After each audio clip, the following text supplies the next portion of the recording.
Hello everyone and welcome to our 2022 Texas States Disc Golf Championships press conference. Our very first guest is our tournament director in Steve Storrie, otherwise known as Steve-O. And Steve-O, I've got to ask, you're a guy that's run hundreds of disc golf tournaments and you've even been named Tournament Director of the Year. How in the world do you gear up for an event of this magnitude? I don't know. You hit the ground running and you hope that everything just works out the way you envision it, really. You know, you put good people behind you and around you, and you know, you just kind of work hard and pray a little bit and hope a little bit and hope the weather comes before the actual event instead of during the event, and you know, you sit tight and hang on as you just hang on as long as you can. So one of the big changes this year that we've seen in previous years or even just last year was the course design. Talk us a little bit about that process. I think we're going to have the other designer later, but talk us through your process and what came about to have a different course layout this year. Yeah, definitely. So originally last year for 2021 States, we were looking at playing two courses for the MPO, FPO fields, and one of those, which they did play, was Dogwood. The other course, you know, generic name, combo course, which was literally just a combination of the other two courses on the property. And we wanted to see what that kind of looked like in terms of length, mixing in a little bit more elevation, mixing in some more open holes so that, you know, you're not just in the woods throwing mids and putters and kind of playing a scramble game. And while we weren't able to implement that for the national tour side, we did play that course for a few of the pools on the A-tier side. And, you know, we got some mixed feedback about it. It was super long, kind of a beat down, but some really cool holes in there. And, you know, this year, thinking about spectators, knowing that Dogwood just can't handle it, even though we know that, you know, that course was really enjoyed and liked by the majority of the field from what I heard. You know, it just made more sense with spectators and just having a little bit more variety to do something like that again this year. So, you know, Jeff Spring had actually talked to me about Gregg Barsby mentioning he kind of had a layout in mind, which I was intrigued because we had kind of done the same thing. And after last year, even during last year's Texas States, we were sitting there thinking about the combo course. How can we implement Dogwood? How can we put some cooler holes in there and take out some of the kind of quirky flow issues? And called Gregg up, met him out here, and quite honestly, everything we looked at, aside from two or three things that, you know, were solely ideas he had, and you know, we worked very well together. We had a lot of the same ideas. It was really fun walking the course. It didn't take long at all. And so it was nice that we had already played kind of a similar layout the year before, and it just made it really easy. And again, you know, kind of, it was nice to have a touring pros, you know, sign of approval on that as well. All right, my final question for you would be, this event is kind of unique in that you don't solely run it or own it, so to speak. It's kind of bid out, and you're on the final year, I believe, of your 2-year bid process. Does that mean it will likely rotate, and will you be handing it off? Yeah, so in 2023, I believe the Houston Flying Disc Association, who owns the event, Texas State Disc Golf Championships, they are taking that back down to Houston. I'm not sure what the specifics are. I'm not sure who is necessarily going to be tournament director, but I know they're taking the event back down that way. They have stated that, you know, even though this event goes out to bid and it kind of rotates around depending on, you know, the tournament directors that bid on it, their experience, what they've done in the past, you know, they certainly let me know that, like, hey, we like what you do. We appreciate what you've done, kind of building things back up and getting the excitement behind it. We definitely want to make sure that, you know, we want you to come back and place a bid, you know, at another time. But they've been very vocal about wanting strong and, you know, kind of seasoned tournament directors handling that event, because you come to Texas and you hear a name like Texas State Disc Golf Championships, you automatically want to assume that it's the biggest and best event in Texas. So, all right, I've got Hayden Henry from the PDGA for you. Hey, Stephen. Hey. How crucial is the local club when it comes to running an event like this or any of the other events that you run throughout the year? They're literally like the most important thing ever. The Rose City Disc Golf Club, their president Stephen Sizemore, and people like Paul Owen, huge sponsor, and David David Moore, David Jones, all the volunteers out here, they did a ton of work. I mean, I was out here about once a week for about a month and a half, walking the course, making sure everything was set up, looking at what needed to be trimmed or what we could move to just make it a better experience and a better layout for the Disc Golf Pro Tour this weekend. And literally, I could tell them what we needed, and they were on it. I mean, and up, literally working up to this past Tuesday, I guess 2 days ago, I mean, they were still on the course making sure things were absolutely perfect. So having the club here at Rose City in Tyler, that's the only, I can tell you that that's literally the only reason why we keep coming back, because of the partnership that we have with them and the amount of work that they put in, because I can guarantee you it's just as much work as we put in, if not more. You mentioned a little bit about the spectators, but what's it going to look like out here for fans? What number are you expecting throughout the weekend?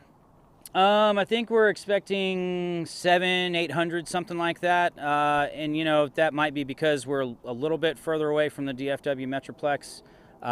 But at the same time, you know, I'm not too worried about the spectator aspect, but I do feel like the way the course is laid out, we have a lot of really cool viewing areas. Kind of scouting those ahead of time and seeing how those are laid out, I'm super excited about it. I think it's going to, the general admission tickets are going to have a great time. The VIP ticket holders are really going to have fun and get to some areas that no one else can really get to, and kind of have more of that intimate experience, I guess you could say. So I think they're going to have a great experience. We have a ton of vendors that are going to be out here at Tournament Central for them. We're going to have some, you know, food and drink trucks set up, so that way they can literally come out here and post up all day long and just enjoy some disc golf. All right, that's our tournament director, Steve Storrie. Thanks for joining us, and we'll be right back.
And joining us now is our defending champion in Ricky Wysocki. Rick, you literally just ran off the course, so I've got to start with that. How are you feeling about your prep, and do you have the course dialed in? Yeah, obviously a whole new course. But yeah, that's something I'm used to. I think Texas State's I've won like 5 or 6 times on like 3 or 4 different courses. So yeah, this it doesn't matter the course. I definitely feel comfortable playing this tournament this time of year. I think it's a good time for me. That it always seems like my games. It usually takes me a couple of tournaments in the beginning of the year to get my game going. Vegas and Waco aren't usually my best performances looking at my stats over the years, but this is the time of year where I really feel like my game comes along, and I think it's just getting confidence, and you're really just throwing a lot of shots in tournament scenarios. In this case, getting used to all my new discs. Yeah, and that brings me to another question, which is last year you picked up wins at Belton and then at Texas State's back-to-back. Was it just timing? What is it about, getting things warmed up for this Texas swing? Yeah, I think throughout the season, obviously you want to, it's funny, everyone, I want to play good at every event, but for me, it's I'll build off of every event, and knowing that we're here to play a long season, we're here to play consistently and compete for wins week in and week out.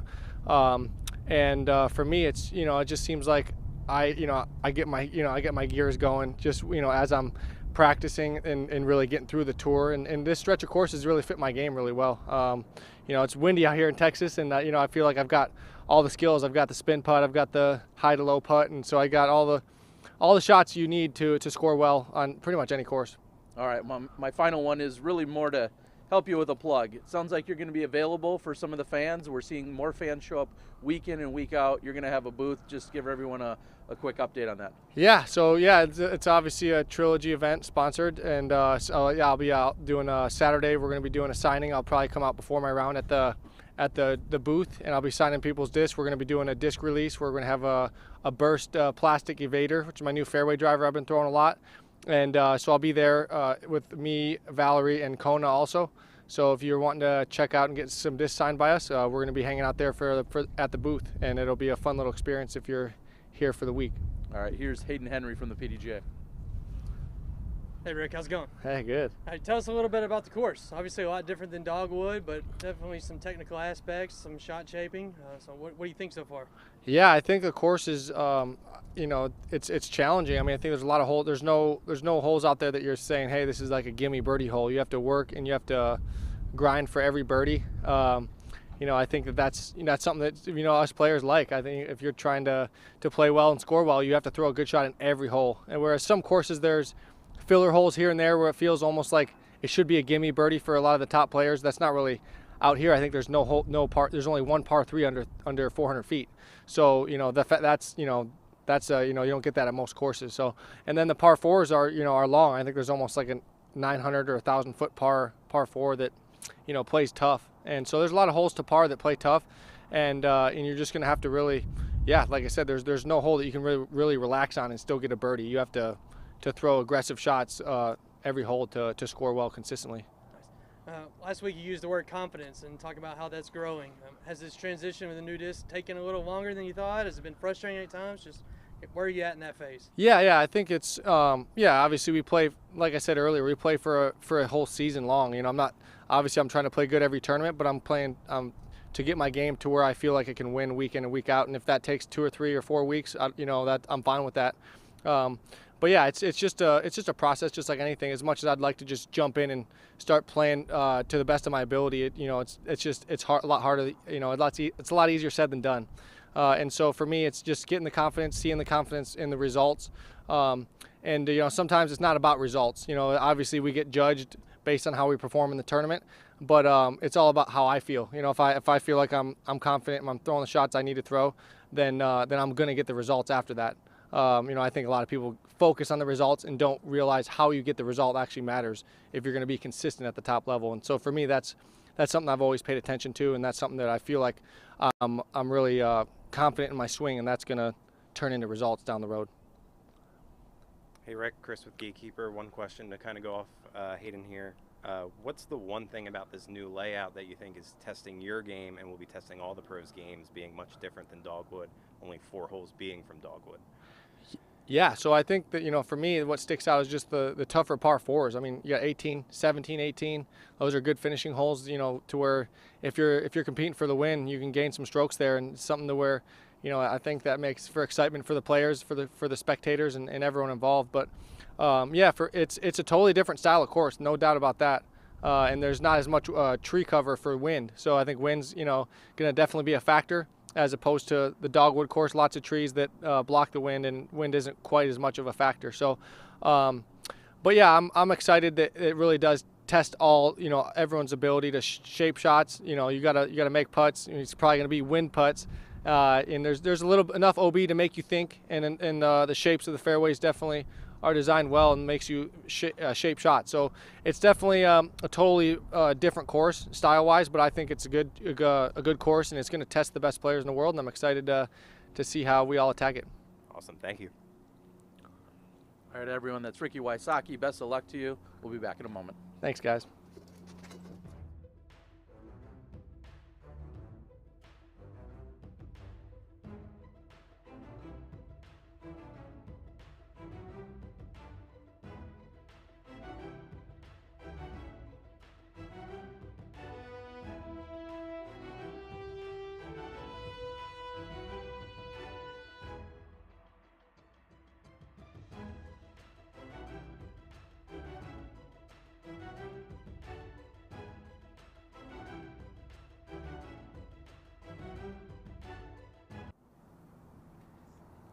Joining us now is Holly Finley. And Holly, we just heard from Ricky a moment ago, kind of break down the course, and you certainly have talked about your love for wooded golf. So what do you think about the changes that we've seen from last year's version to this year's iteration?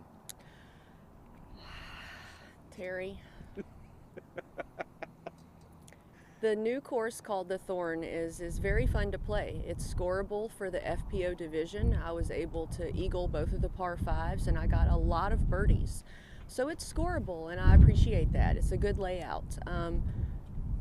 I just feel like I say the same thing every time I'm on here. I will always choose wooded courses over an open or a combo style course. But I think overall the team and Gregg did a great job putting together a design that's scoreable and fair and fun to play. Right now, you're just about in the middle of what I saw as an 8-week stretch in your schedule. What do you do to mentally and physically prepare yourself for 2 months of solid competitive disc golf? I didn't even realize it because I feel like I've signed up for an event every weekend until the Pro Tour finale, because that's just life as a pro. I want to play them all, and I want to get all the points to ensure that I do get a spot in the finale in Charlotte. So as far as what I do, I don't have anything special, but my routine is, I go to the gym, I play 1 or 2 practice rounds a day. I switch up some practicing between upshots, long drives, and putting.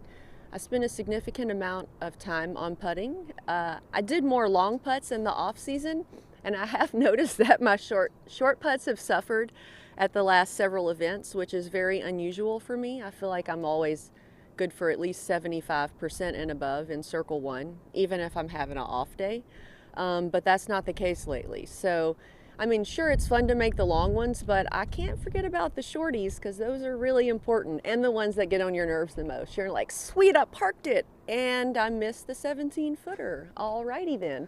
So I'm going to spend more time in the circle, because I feel like I've done a good job understanding like the 45 to the 75-foot range, which earlier for me in previous years was like a lucky putt, and now I step up to a 45-footer, and I'm like, I feel like I got a 3 out of 5 chance of making this, this is feeling like 30 feet to me. So as long as it's not too windy and there's no water behind, I'm probably going to go for the long ones. Well, and speaking of your chances, we've also seen you bust out a few more forehands, something I feel like you worked on in the off season. How are you going to be applying those out here on this course specifically? I actually have only needed it on one specific hole, hole 2, for the upshot into the green. Other than that, I feel like everything plays just to like a normal shot. The previous dogwood course, I felt like had a lot of anhyzers. I didn't throw forehands back then so much, so I was just relying on my good Annies, which I learned from you, by the way, circa 2012, Valley View. Holla. And so this year, I don't feel like there are a lot of forehand shots for my game. I'm getting to the basket and in good positions with just right hand, backhand, hyzer shots and straight shots. All right, here's Hayden.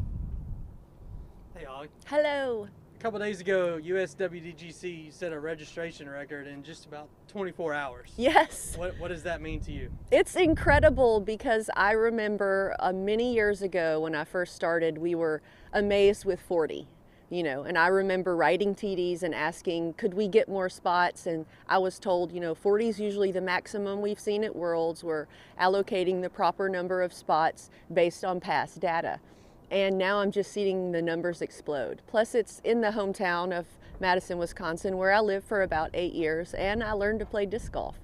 And the championship is on the courses where I learned to play disc golf. So it's just going to be a really special thing for me to go back home and compete at a major on the courses where I found and fell in love with the game. Hello, Holly. Chris, Hi. the Gatekeeper. You talked about a long season and all these tournaments all leading down to that finale. What are some things you do to kind of unwind from disc golf and just get away from it completely? A lot of the courses are at state parks or parks that have trail systems or greenways, hiking trails, uncovered and covered, bike trails and things of that nature. And I really enjoy exploring those. I love to just walk, sometimes jog, sometimes I do sprints. But I try to get in between 2 and 4 miles and really see other parts of the park that you don't see as you traverse the course. And as always, checking out all of the animals and the forest friends along the way. Thank you. All right, Holly, I'm going to go back just for a moment to what you were just talking about. The U.S. women's played in the area that you've been playing a lot of golf in the last decade in Madison, Wisconsin. If you had to describe it for someone, what would you say Madison disc golf kind of looks like? We've got a good mix of wooded and open courses that I feel like were designed kind of before the era of the really high-speed drivers. So everything is very scoreable. If you're having an amazing day, you could probably shoot 15 to 18 under at some of the courses. So that's going to be interesting to see if they're going to put in new tees or possibly longer pin positions. I'm not sure. I haven't seen the major layout, but I'm eager to see how the TD, I believe Mr. Mike Back is going to put it together. I know he's going to do a great job. He's really supported the community there for a long time, and I'm excited to check it out. All right, my final one for you is, we saw you open up the season 38th at Vegas, then 26th at Belton, 10th at Waco was your best performance. Again, the most wooded course. Do you feel like you got everything dialed in for this weekend? Yes. Again, those other times I was throwing further than ever before in Vegas. I had some drives that I couldn't have dreamed of reaching in previous years. And then on the putting green, well, I just went back and forth and it was awful. But I'm sure everyone's had a taste of that at some point in their life. So a lot of those were those elevated greens that I've been seeing a trend of. We had them at Vegas, there's some at Waco, Belton, same style, like greens up on a mound, extremely winded, rollaways everywhere. And, that's really what it came down to. I made some poor decisions being too aggressive.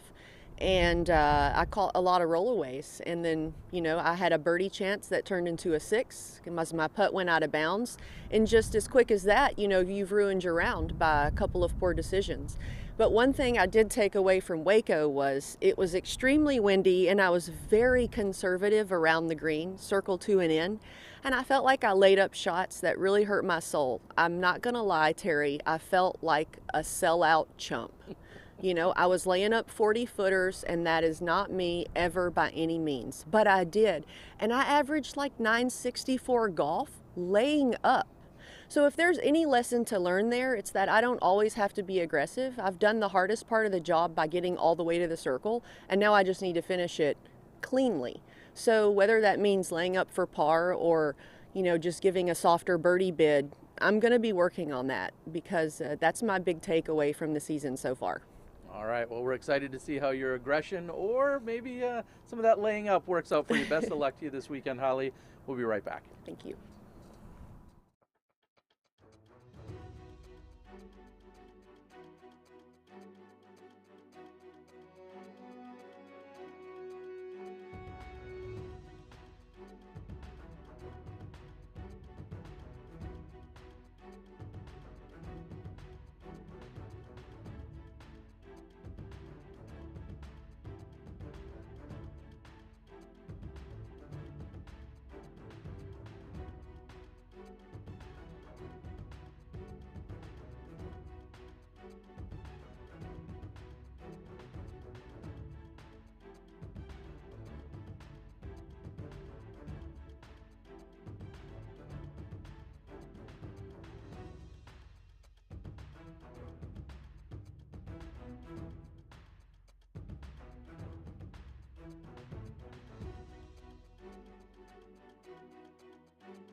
Joining us now is Paul McBeth. And Paul, you've opened up the season very strong with back-to-back wins. Last weekend, you took second. Some of your haters are probably smiling, saying you're washed up or something else silly online. But talk us a little bit. Last weekend, your teammate took you down. Talk us through that. Yeah, Belton last week. Definitely another windy one. First round, I didn't play how I wanted. Dug myself a hole. Knew that I kind of knew what I had to shoot. In my mind, I figured I had to go 12-13 or 13-12, whichever way, to come back and win. I was a few putts away from doing that the first or second round, getting to that 13 and making it a little bit easier. And just couldn't climb out of that. You know, just a really bad first round. I just need to clean that up, especially out here. A lot of people will be talking about this weekend's course configuration. However, you're a player that usually just shows up and plays. We don't usually hear you talking about courses. So I'm going to ask you, what do you think of the course? It's definitely different. We played Dogwood last year, which was kind of a tight course. From what I remember, it was pretty short. I don't fully recall because I only played it once. And then this one's a little bit different than that. This one's a lot more open. It's got some really long par fours and some really short par fours. But there are a lot of the par threes I really like. You know, I think you have to throw skilled shots on them. So there's some enjoyable ones. There's some that I'm just really playing for par. Like on hole 4, for example, if I just go 4-4-4, I'm gonna be happy with that because I feel like that's the best I can score on that hole. So, and then on top of it, it's been extremely windy the last 2 days. I hated the course in that wind today. It was really enjoyable because it was pretty calm. So we'll see how the weather treats us out here and see if I have good things or bad things to say. And last question from me is, we've seen you dabble more in course design and trying to develop that, not from necessarily your foundation perspective, but overall competitive courses. Gregg Barsby, world champ, involved with this. Avery Jenkins involved with course design. When are we going to see an Elite Series event on a course that's solely designed by you? There's a course in Virginia that can definitely host one. I know been trying for a little bit. We'll see if it happens. But yeah, I think as far as the spectators might be a little bit more difficult. I think that's kind of what I heard here is why this one changed is for spectators. But until I have a piece of property that I feel like I can really work with and do something like that, I would love to do it. Actually, I think there might be something fun that we'll do this winter. We'll see. All right, here's Hayden. Hey, Paul. What's your process like when you step up to a new course for the first time? You know, throwing multiple shots, taking notes. Like, how do you break it down your first time through? This one just kind of walk through. So Monday I got a couple holes in, but we had that huge storm come through, so I was able to get like 9 or 10 holes in. So some of them I remembered from last year, that little four hole stretch there, and then usually I'll use like the first 2 days to kind of learn the holes. Throw a bunch of disc on them, see how they fly on that hole, see which way I need to go. Then as each day progresses, I'll throw a little bit more specific shots on those holes, something that I feel like I'll do in the tournament. Because I feel like I got to use all my options in practice before stepping up and just being like, oh, I don't know what I'm going to do here, let's just do this.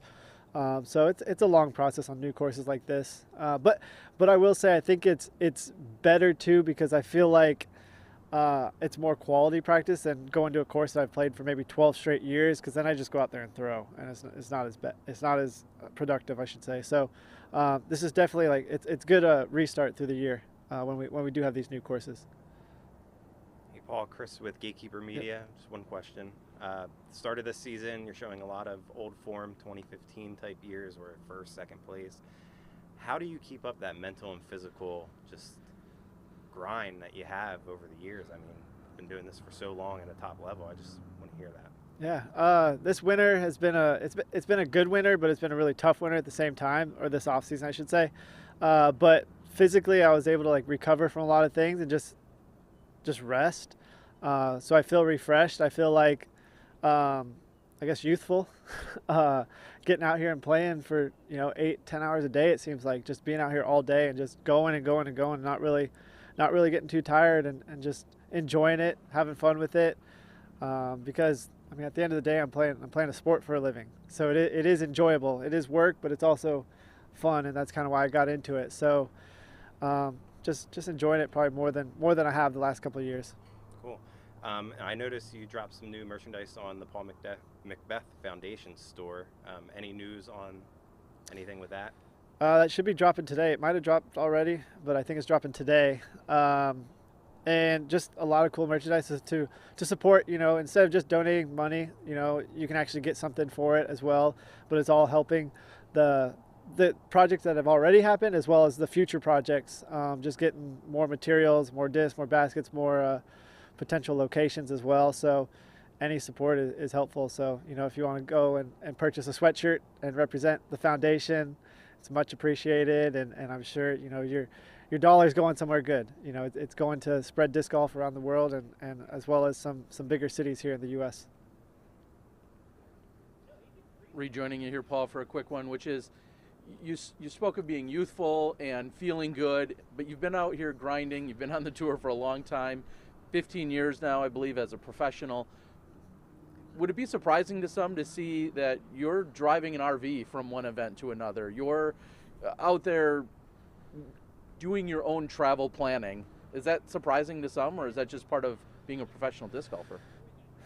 Well, so I do the driving, yes, but I don't do all the planning. I don't do all that. I have people behind the scenes that are really getting those things together. So I just go point A to point B. So that does make that a lot easier. And then I don't know, it's fun.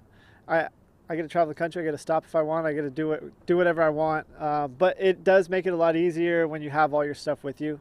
I like the flying and stuff, but you only get one suitcase and a couple carry-ons, and then you got to get around a car. It's a long process to fly places. So if I can take an RV and have my Jeep with me, makes it a lot easier.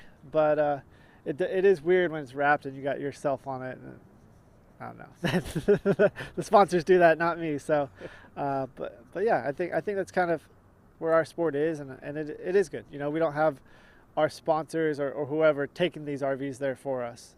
So. I don't know. I enjoy it. Name one thing then, this will be the last question, name one thing that you'll do that's off the beaten path this year, maybe in your RV. Will you pull off and do some sightseeing or hiking or anything like that? Is there something out of the ordinary that we wouldn't expect? Buy a house and move states. Okay. So Is that a plan? Yeah. Where are you going? Somewhere in Florida. All right. Somewhere I might have other warmer. ideas then. All right. Anything else you want to say before we let you go? No, just thanks again, and I look forward to this tournament. It should be fun, and hopefully it turns out good on camera, and I play well. All right, everyone, that's Paul McBeth. Cool. We'll be right back. Thanks.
Welcome back, and joining us now is Val Mandujano. And Valerie, we just spoke to Paul McBeth, and like him, you've had a pretty incredible opening to your season. You've picked up a couple of wins. You finished second last weekend at Belton, But the question is, how do you stay in this zone? How do you keep this rolling? I think just practice and leaning on my practice. I mean, I trained, I feel like, forever now for this moments, and I think it's just time where I lean to the moments where I learn the most on the off season. When I put the most time in, I just lean to what I know. Well, and that was my next question, is you switch sponsors in the off season.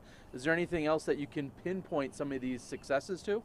Or was that just a lot of practice and reps that maybe you wouldn't have put in if you would have kept the same sponsor? Yeah, for sure. I think switching sponsors really pushed my training into gear.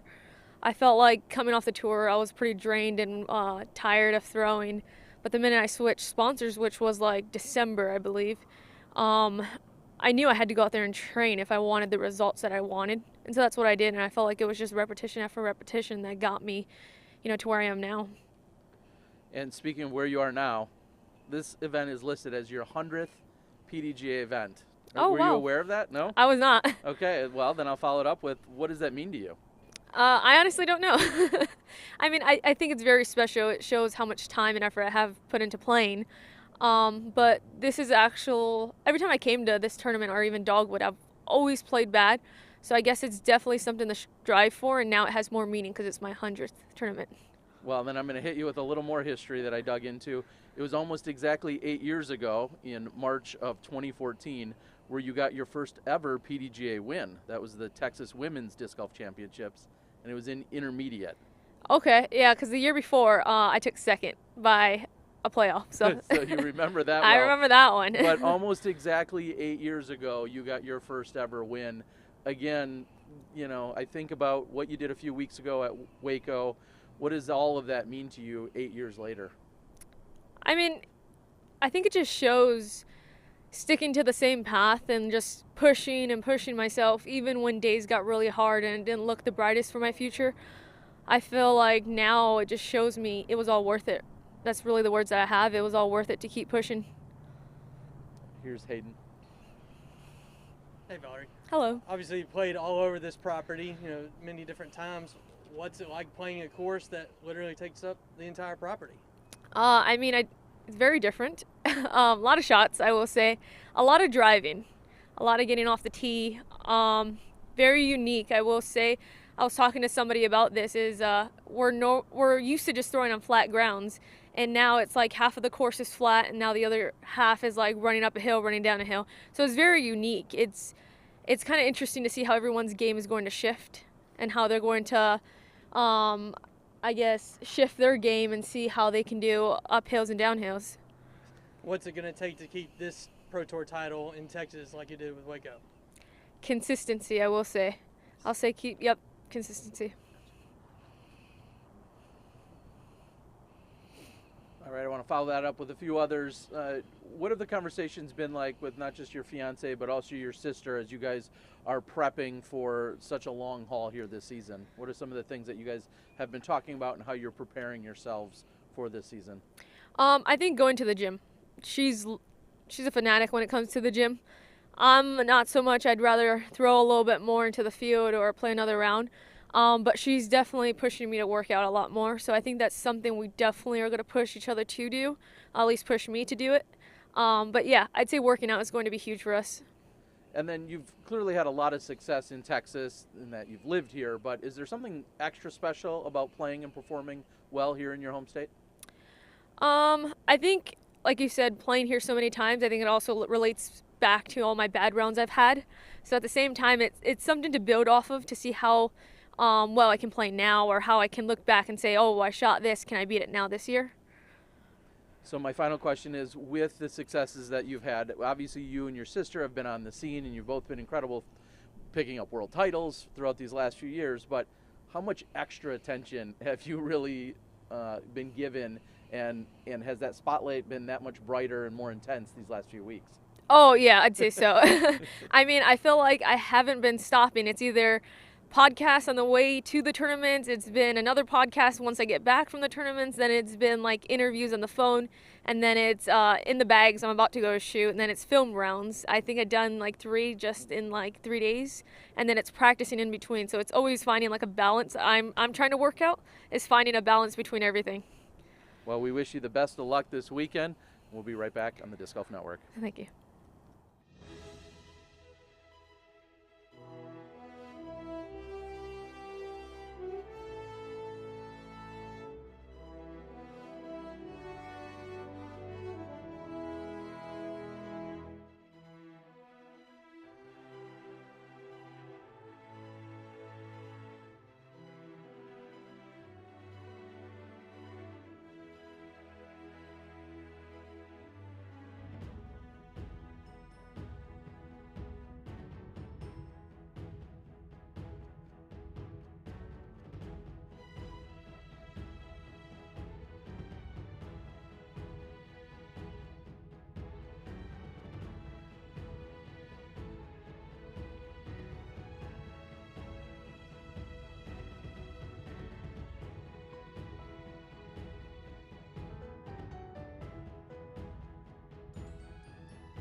Welcome back, everyone. We have a transient Luke Humphries. Luke, you've just arrived.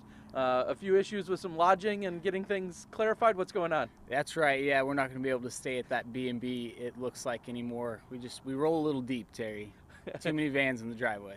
Now, is this always been part of your crew, or is this part of the newfound spotlight where it's just the posse and the entourage is continuing to grow? We've rolled this deep all along. Conrad, Calvin. Well, Calvin's got the van now as well. And then the GK crew, we've got a few vans and a truck. So there's just a lot of people parking there, you know. All right, they caught on to you. All right. So last weekend, you tied for 24th at Belton, which is the first time we've seen you outside of the top 5. Was there anything that wasn't clicking? Were there any additional challenges, or what was going on? Yeah, the first round, I actually returned like 7 hours of DMs thanks to the people that reached out, and my hand wasn't working that well. So played slow to start that first round, and then I started with a triple bogey on my final round again. So that's back-to-back tournaments that I just need to start a little better, and things could, you know, go my way probably. I just get out of my own way, you know, Terry. Well, and speaking of doing a little better, last year at this event, you were tied for 35th.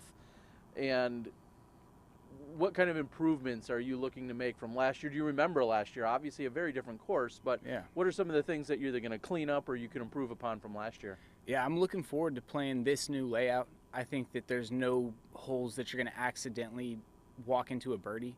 Every time that you get one, you're going to know you earned it. And I think that's when we play our best golf as disc golfers. So I really look forward to playing this layout and improving on my 35th spot from last year, yeah. Well, and along that theme, I want to say, who are you comparing the 2022 Luke Humphries to? Is it last year? A few years ago? Maybe one that is yet to come? When you reflect?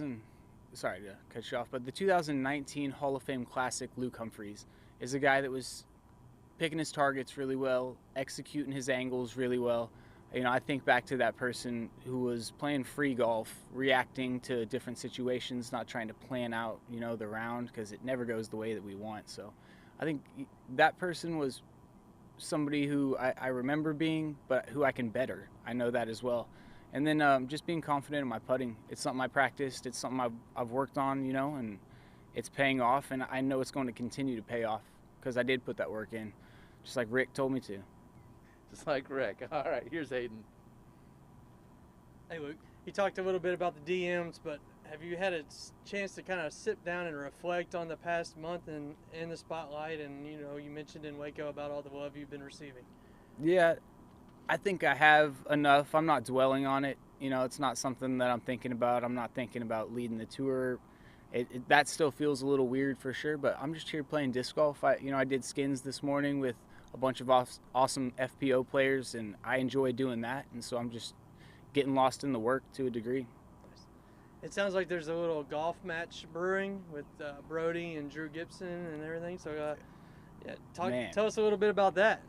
I cannot wait for this to kick off. It's been a couple of years in the making, really, you know, and I'm sure many years, you know, ultimately who the best disc golfer, ball golfer is, you know, in the world, in the country, and I think that I claim that spot, and I'm not trying to be cocky or anything. I've put a lot of time in both places. I know Drew Gibson has as well, Brody Smith as well, Kevin Jones, Ricky Wysocki, Emerson Keith, all guys with great swings, Paul Uleberry.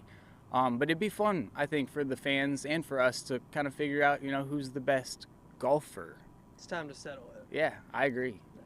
You know, just the sport of golf in general, whether it's golf or disc golf, you know, how do they translate? How do they correlate? What are some things that you take from, you know, the golf course and bring it to the disc golf course? I think my ball golf game is so built on accuracy, never overpowering anything. And when I bring that to disc golf, it definitely helps me play a little more comfortable game. Yeah, I could be 200 feet out, but is 240 really worth taking on that extra branch or whatever? You know, it's not really. Do I trust myself to get up and down from 240? For sure. So it's you know, I think it's a little more difficult, ball golf. It's a little more precise, but they both have their nuances, and they're both good for each other, I'd say. Do you have like a favorite quote when it comes about golf, like, you know, 6 inches between the ears or anything like that you think about that translates to both? Take dead aim. That's something that I heard back in the day. You know, I'm a big golf historian, so I can't remember who I picked that up from. Maybe Pinnock, in his little red book or black book. I can't remember which, but man, yeah, golf and disc golf, they you know, they should grow together. The athletes play both sports. It's cool to see this happening. Nice. Yeah, a little bit more about the Thorn. What's going to be a big key out here? What's a hole that you think, you know, fans should watch is going to be a separator?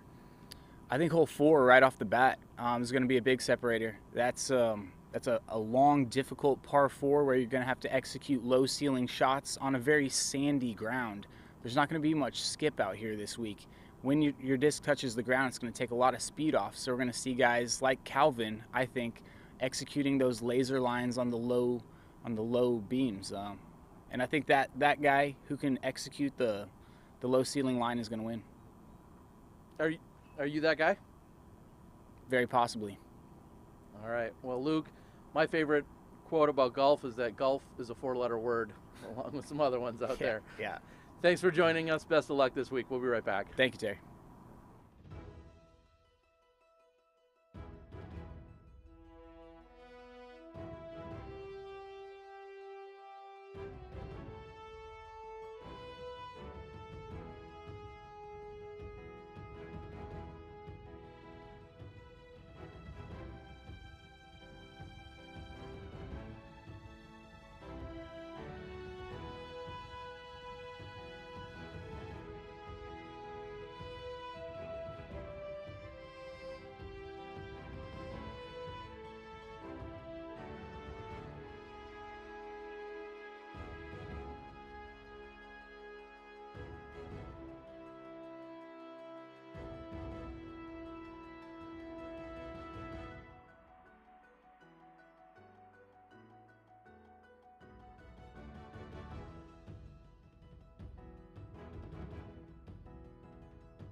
And joining us now is Kristin Tattar of Estonia. And Kristin, you haven't finished outside of the top 3. You've been on the podium for every event here in the U.S. since being here. How does that feel? Obviously, it feels great, but I feel like I still haven't put together like a very good tournament.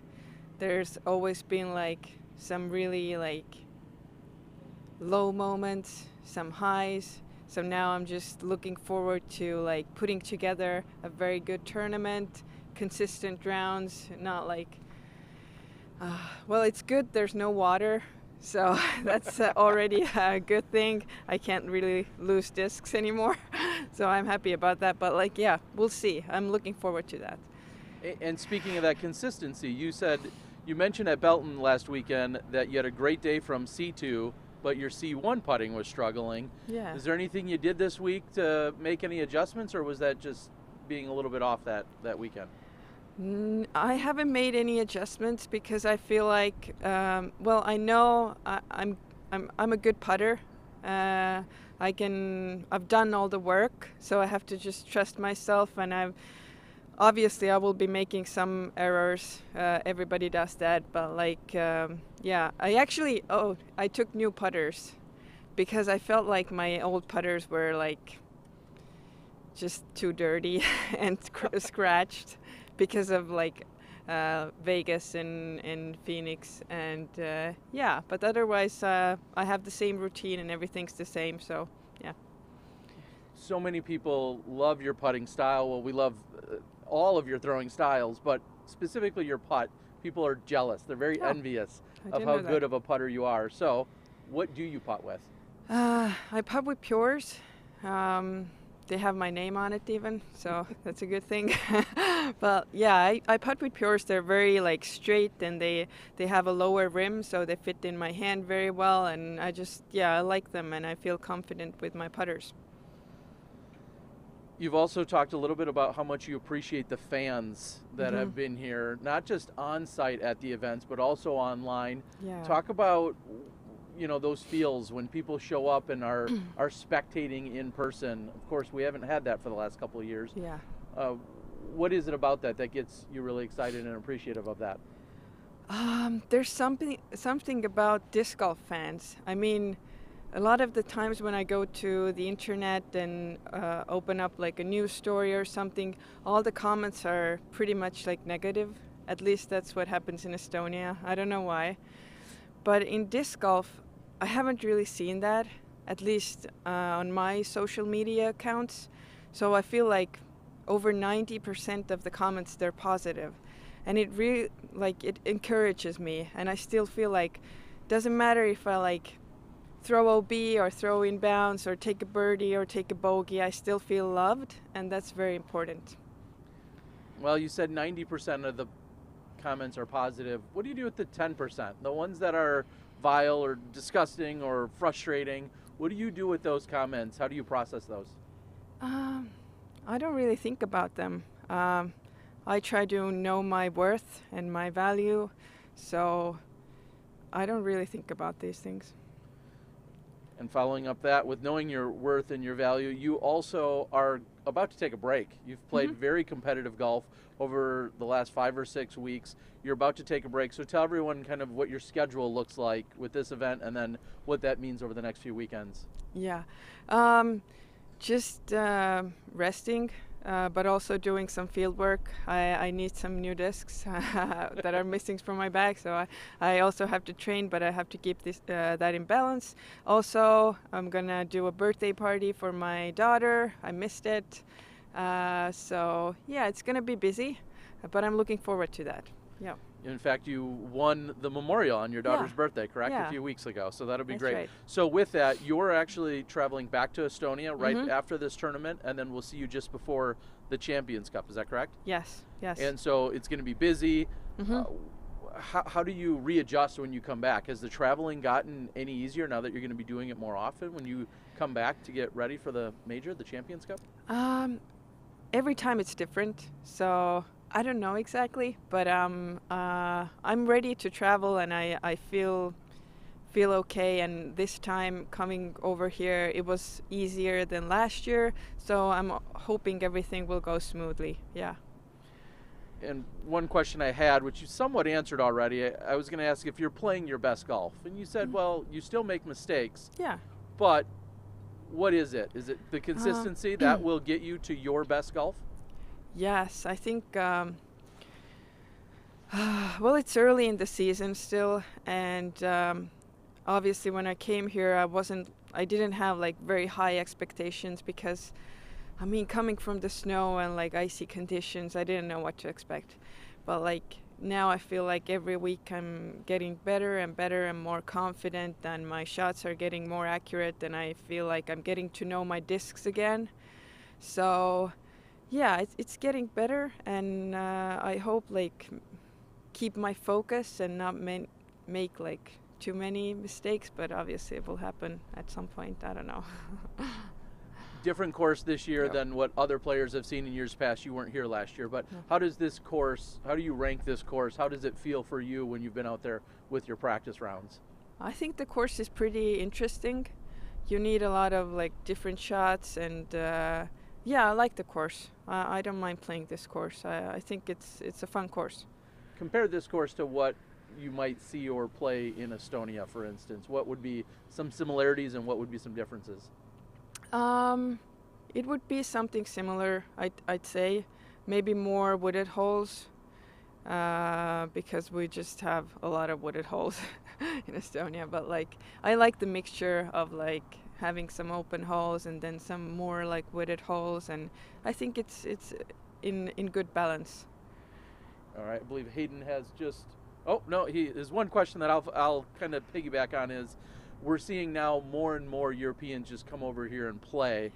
We have a few new on the MPO side joining this weekend, and I know you're not competing against them, but what's that, what are those conversations and camaraderie, and do you have conversations with other European players that are here going through experiences? I've had some, but like unfortunately I haven't really had the chance to like chat with them longer, but I hope to do it on my next trip because I would be really interested to know how they have adjusted and what they like here and what they don't like here. I don't know. So it would be interesting to chat with them. I will definitely keep that in mind to do so. Yeah. Awesome. Is there anything you want to say to everyone in Estonia? So many fans and followers out there. Anything in particular? Aitäh kõigile, et te vaatate ja ma loodan, et te naudite ülekannet. All right, everyone. That's Kristin Tattar. We wish you the best of luck this weekend, and we'll be right back. Thank you.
All right, and joining us now is our 2018 world champion in Gregg Barsby. And Gregg, welcome. I'm going to read a quote. Thank you. This comes directly from you because there's so much conversation with regard to course design.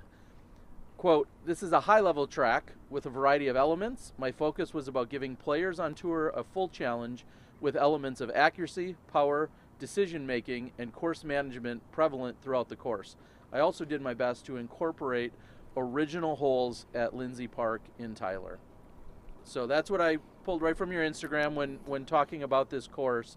So we just heard from Kristin Tattar, who said she really liked it. What's been the feedback, and how are you processing it?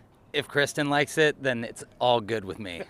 And, no, there's been mixed views on the course, and I think a lot of that stems from a lot of the players thinking we were going to play dogwood like we did last year, and then the change was maybe a little sudden for the tour players. But when Steve and Storrie asked me to lay out the course, and obviously I was honored, and I really just tried to do well by the Rose City Disc Club, who's put in mounds and mounds of work in the last month and a half to make the course look good. So I really got to tip the hat to those guys. I just wanted to challenge the best. I mean, this is a course I feel like the best player is going to win, you know? There's not nearly as much flukiness with this course as there is at dogwood, and we all love dogwood, especially like us local players. We love playing there all the time. But to bring an event of this caliber to Tyler and East Texas, I'm really stoked that they wanted to go with this layout. So I think the best player is going to win, and good consistent golf is going to put you high up on the leaderboard. Well, that was going to be my question, is consistency, but what does that consistency mean? What are they trying to accomplish on this course? Are we going to see, 3 sets of 10 under, or are we going to see a winner that might walk away 15 under for the whole weekend? I think 15 under might be low, but I don't think anybody's going to crest the 25 mark. I don't think anybody will shoot better than 25. If they do, protect them at all costs. Anything better than 3 or 4 under, if guys can break the 50s, those are going to be good rounds. I don't know exactly how they'll rate, because I think there's a lot of different ways to get par out here, whether it be if you maybe miss a putt or, you know, a player might be able to scramble their way to pars too. So I don't think we're going to see as much variation on the scoreboard, and I'm hoping for a tight race. Like, players are going to have to throw long shots. I think 450 or 60 foot off the tee is enough power, but you're going to have to hit specific landing zones and make sure that you're in the right spot to beat some of these low-lying branches that we have here at Lindsay. I mean, probably 5 or 6 shots that really make a big difference. You know, got to get under the branches. And to put your name, to stamp this course with your design, so to speak, was this 50%, 75%, 100% of your vision? What was that process like in terms of your input and either pushback or feedback that you got in the design process? Last year, the Masters players and a few other divisions played what they called the combo course, which was fairly similar to the layout that we have. There were a couple of logistic issues with walking, and then also there were a couple changes that I proposed to the dynamic crew that they decided to push through. In particular, hole 9, which is original hole 15-seater to 17-seater. And I believe that's an original hole from the first and only course that was here way back in the day. So 18 is all brand new, so all complaints can be sent to me for hole 18 because it's pretty sadistic. But they went with all the changes that I want. You know, like I said, I'm really honored, and it's super cool that the Rose City Club put in that much work on the course. You know, the Thorn is, you know, it's the toughest course in Tyler. This is the Rose City, so I thought the name was pretty appropriate. You know, all the other 3 courses being Dogwood, Cedar, and Hickory kind of sticks with the theme. So, love it. All right, my final one for you is, you know, maybe your ego got a little beat up this week. Maybe it didn't, as you've been seeing the feedback. How are you physically feeling? How are you ready to go? This is a tough course. It's physically demanding, and it never lets up, especially towards the end of the course. You've got the par 4s, all 4 of them right in a row, and you got to throw hard out here. Coming off the ankle tweak at Waco, you know, I wasn't able to finish, and it was a decision I made because I want to play this course, and I really want to be ready for the major in 3 weeks. You know, look, the players are going to have their opinions, and that's fine. I've been a pro for 20 years. I think I know what a good course does, and the positive feedback has been overwhelmingly positive, and I feel like this is the best challenge these guys are going to get on the Pro Tour this weekend. I love it. Here's Hayden. Yeah. Hey, Greg. Hey. You know, dabbled in some course design, you know, played on a ball golf course earlier this year, and now, you know, got to build something out of this canvas. So, I mean, what are some principles that you want to stick to when you're looking at putting some holes in the ground, and do you want to do this in the future? I would love to make more courses and be able to have a hand. We just put one in down the street in Van. I think the most important thing was, in this particular case, was bringing the fans out to be able to enjoy high-level disc golf. It's really hard on Dogwood to get a lot of fans inside that course, and just the way that it meanders, and you know, some of the greens are close to the next tee, and there's maybe a lot of shuffling going on. So what you're going to have with this course is a nice course flow where the fans will be able to enjoy a few different sections of spectating. And then also, this is very much a stadium-style course with hole 1 starting about a half mile away from here, and 18's basket just 400 feet that way. So it's really specific, like competition course, championship level course. It's tough to play casually here because hole 1 and 18 don't connect. Another one was, you know, pace of play is important. Try not to get too many big walks in between the holes, and also safety. And safety's like number 1 whenever I go into any course design. Just making sure that, you know, the general public or the players are going to be safe from getting hit by discs. You know, what's your personal number 1 key for, you know, when you get out here and play this course? What's one thing you got to keep in the back of your head? Maybe lay up on hole 1 if I don't throw it too close. There's a few holes that can really bite you out here. I kind of broke it down to maybe 3 or 4 holes that can really blow up your scorecard. So trying to avoid some big numbers there and just make smart decisions, keep it in bounds, and hit the landing zones. I think this is going to be one of the tightest races for the cash line all year as far as just the strokes, and I think the difference between a good round and a bad round might only be 5 or 6 throws here. I think maybe the top level players, I don't see anybody shooting in the 40s.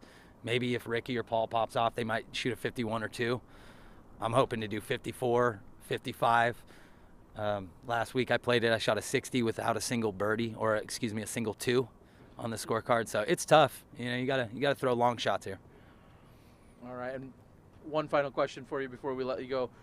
Ricky Wysocki doesn't seem to lose when he comes to the Texas State. What is it about? Because he's played a lot of different courses in a lot of different cities here in Texas. What's it going to take to overcome him? This course lays out so well for Ricky. Power forehand, power backhand, accurate shots. And I think a big game changer, like, I don't want to spoil anybody's grip 6, pick 6, but you know, if you picked a guy that can putt hard in the wind out here, I think that might be a really big benefactor. Like a guy like Kyle Klein, or even Ricky Wysocki. Ricky Wysocki, right? And I think Ricky is going to be tough to beat here, but it'll shake out through the week. And 18 is really a gut check. It can all go wrong on 18. You know, I see a lot of players maybe taking a 6 there, depending on the winds. I think a lot of players have got a good wind in practice, and we'll see if that changes, because if it turns into a headwind, it's going to be an absolute nightmare. All right. Nightmare is the word I hear. Gregg Barsby, your 2018 world champ. Thank you for joining us. Thank We'll you, be right guys. back. Cheers.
Welcome back, everyone. Joining us now is Catrina Allen. And Kat, you're clearly off to a great start this season with a couple of wins already.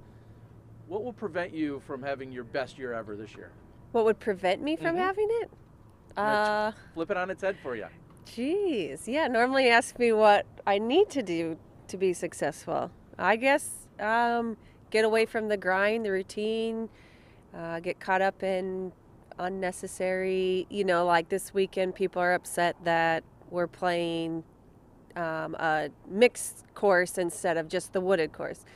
I think if I can keep my head down and that's not what you asked me, you want to know what I couldn't do. Sorry. Yeah, would just be thinking the wrong thoughts, get lazy, getting the wrong mindset, things like that. And I don't see that happening, but good to know. And you really just touched on my next question, which is you always show up with the mentality of, I'll play whatever course you put in front of me in whatever conditions are available. Yeah. You're really a no excuses kind of competitor out there, week in and week out.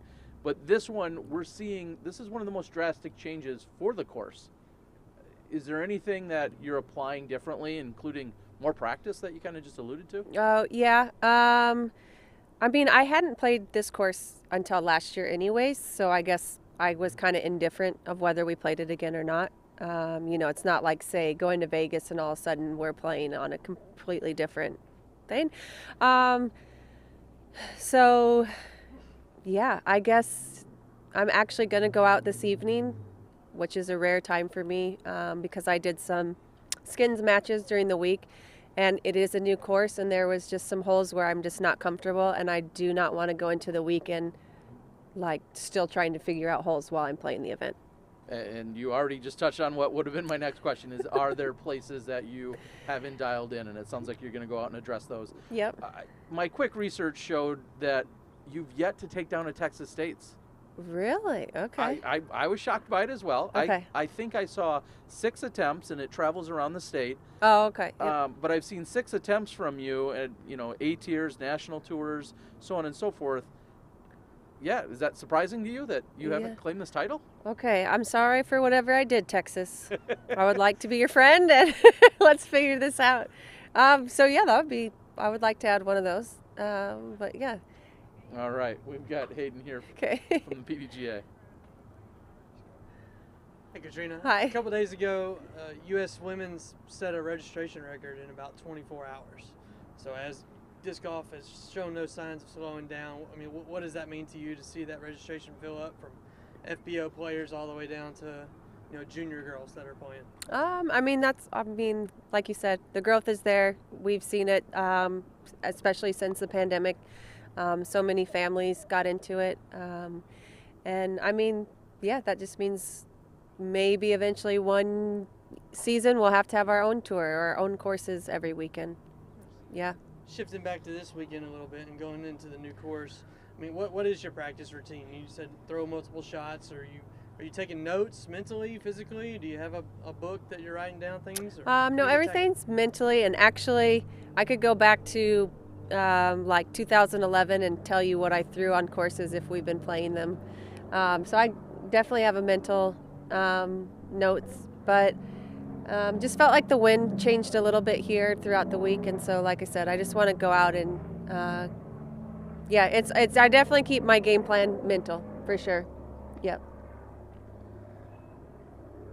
Talk to us a little bit about the stretch that we're in. Clearly, you've discussed the consistency and how you've done it, but talk to us about that pattern for you over the next couple of weeks, because you're grinding week in and week out. So actually, I get to go home to my apartment in Sioux Falls. I fly out Austin. I fly out on Monday, and I'm actually looking forward to it because it's a nice break. And there are some things I'd really like to take more time to work on, some driving, some, and just like really learning my disc even more and things like that. I feel like I've really been working on my short game, and a week off I think will be nice to, instead of practicing a course, I can actually go out and do some field work. But honestly, I think the thing that has helped me be so successful through this start is without having that, like, I don't care if I win or not, just really trying to stay in each moment and realize a bogey on an easy hole isn't the end of the world. It will not lose you the tournament. You do not have to get in like makeup mode, just like take each shot for what it is, accept, the result and move on to the next shot. So I think that's what's helping me, not thinking about, oh gosh, we have 2 more tournaments in Texas still, or just staying right here is really what's been helping me. And maybe that answer immediately translates into what we've seen on the putting green in terms of you've been making every putt, it feels like. Yeah. Long range, short range, it doesn't really seem to matter. Yeah. Is that a little bit of a grip thing too? Or is well, that yeah, mental and grip? I did change some things in my putt. I do love the steady BLs. I'm finding that there's sometimes I feel like I miss and they just get over that cage. They just have that extra carry. But I don't talk about this much, but every morning that's not a tournament or my off day, by 7:30 I'm outside putting for an hour. And I just actually putt inside of 25 feet most of the time, probably about 50 minutes. And then if I'm really feeling great, then I'll work on the circle's edge putts. But I really wanted to get to that place on the green where I can just go numb and just let my muscle memory take over. And I feel like I'm getting there. It certainly has. It's been paying off. We've been seeing it. Yeah. We wish you the best of luck, and hopefully you can pick up your first W here for the Texas States. Yeah, you got me thinking now, Terry. Sorry about that. No, it's okay. We'll be right back. Best Okay. of luck, Catrina Allen. Thank you.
And joining us now is Vaino Makela out of Finland, rated 1027. And just a moment ago, we were talking about your travels. You got here how many days ago?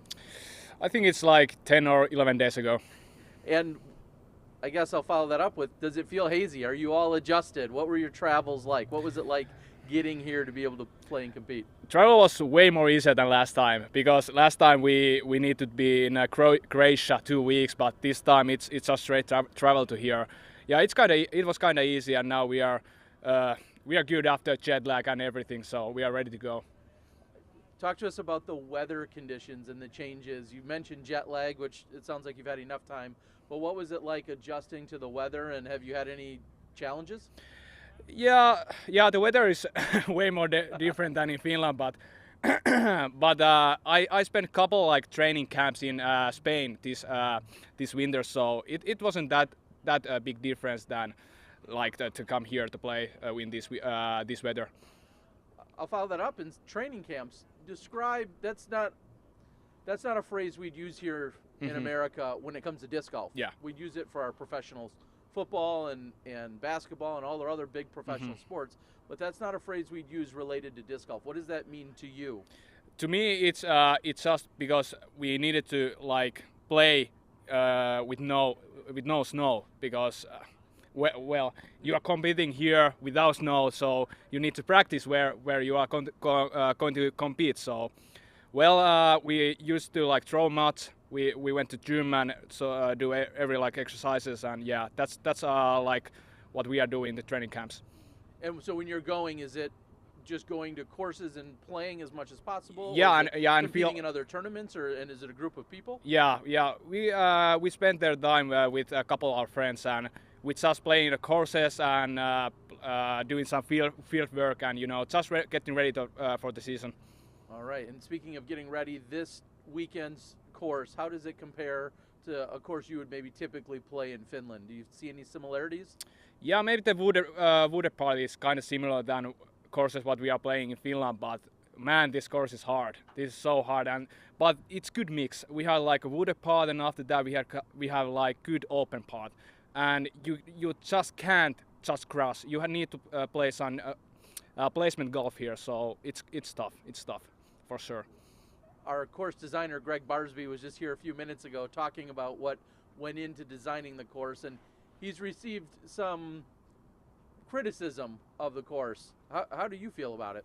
I think he got that because this course is so long, and every single player is not throwing it that far. But if you want to be like a top athlete, you need to throw far as well. So I think that's why people are complaining about the course. And how do you feel like your chances are when you're here and you're competing this weekend? Do you feel like you've got a good chance to win? Yeah, I'm feeling confident right now. Well, this is going to be my first tournament of the year, so there's going to be some jitters on the first hole, but well, we will see. We will see. And that's my last question for you. With this being your first tournament of the year, and now you're here competing, what does your schedule look like? When are we going to see you, and what events are you going to be here playing? So in the first like a US trip, I'm going to play 7 tournaments here. So going to play at the DGPT and DGPT Silver Series events. After that, I'm going back home, playing European Open, another tournament is Europe. And after that, I'm going to play Des Moines, Mertsch, and USDC and other tournaments. So 2 different USA trips this year, and yeah. We're looking forward to having you here. We've got Hayden from the PDGA. Hey, how's it going? Doing great. How about you? Good. You're traveling with a big group. How has that been? Everyone coming over here together. Yeah, it's great to have like Finnish people around us, and it's way more comfortable with the Finnish players, because well, you are speaking own language and everything, so it's way more easier than travel the US guys. You've been several years now coming to the US, but for some of y'all it's the first time. So do you feel like kind of the tour guide? Yeah, I like the old guy with these guys. Well, I'm only 23 years old, but I feel the old guy here. You've been in Tyler for just over a week now. Yeah. What have y'all been doing outside of disc golf? Well, we haven't done anything else than disc golf here. So that's okay. Well, we went to look at Tyler and other stuff, but pretty much disc golf only. Nice. Any good food? Yeah, Chipotle and Panda Express. that's the easiest like the food to eat here. No, the European field is growing. Stateside. What does that mean to you to see so many players from international that are here competing? Yeah, that's good to see that European players are coming here to play and to compete against the US players, and that's so cool that here's a good competition and we can show to US players that we got this, we got the game, we got everything that we can win the tournament. What is one thing that you need to do over the next 3 days to win this tournament? Well, keep it in bounds and put it in. That's all what we need. All right, and my final question will be a little more generic, which is, what's one thing that you absolutely want to do here in the U.S. that's not disc golf related during this first leg? That's a tough one. I don't know. I don't have an answer with that because, well, I'm doing what other guys want to do, so that's my answer. All right. Well, thank you. We wish you the best of luck. I do have one more. I'm sorry. Okay. What do you want to say to everyone in Finland? We have such a huge, audience over there in Finland that's going to be watching both live and post-production. Yeah. What's something you want to say to everybody? Yeah, I'm going to say a couple things in Finnish. Okay. Kiitoksia kaikille, että seuraatte täällä. Näin tosi mukavaa, että suomalaisia on täällä niin kameroiden toisella puolella. Terkkui kaikille läheisille, äitille varsinkin ja iskälle. That's all. What did you say? I'd say as greetings to my mother and father and other guys in Finland. Awesome. Perfect. Well, we wish you the best of luck. We'll be right back here on the Disc Golf Network.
And joining us now is Paige Pierce. Welcome, Paige. Thank you. So I want to start with, we've noticed that you've scheduled more weekends off from golf than ever before and during this year. Clearly that's 100% intentional. What are you doing to find that balance, and what does balance mean to you with golf and non-golf? Yeah, so I mean, I just kind of realized, like, I had my time of grinding. You know, there's a certain stage in your career where you feel like you're trying to prove something, you're trying to make a name for yourself and grind out week in and week out.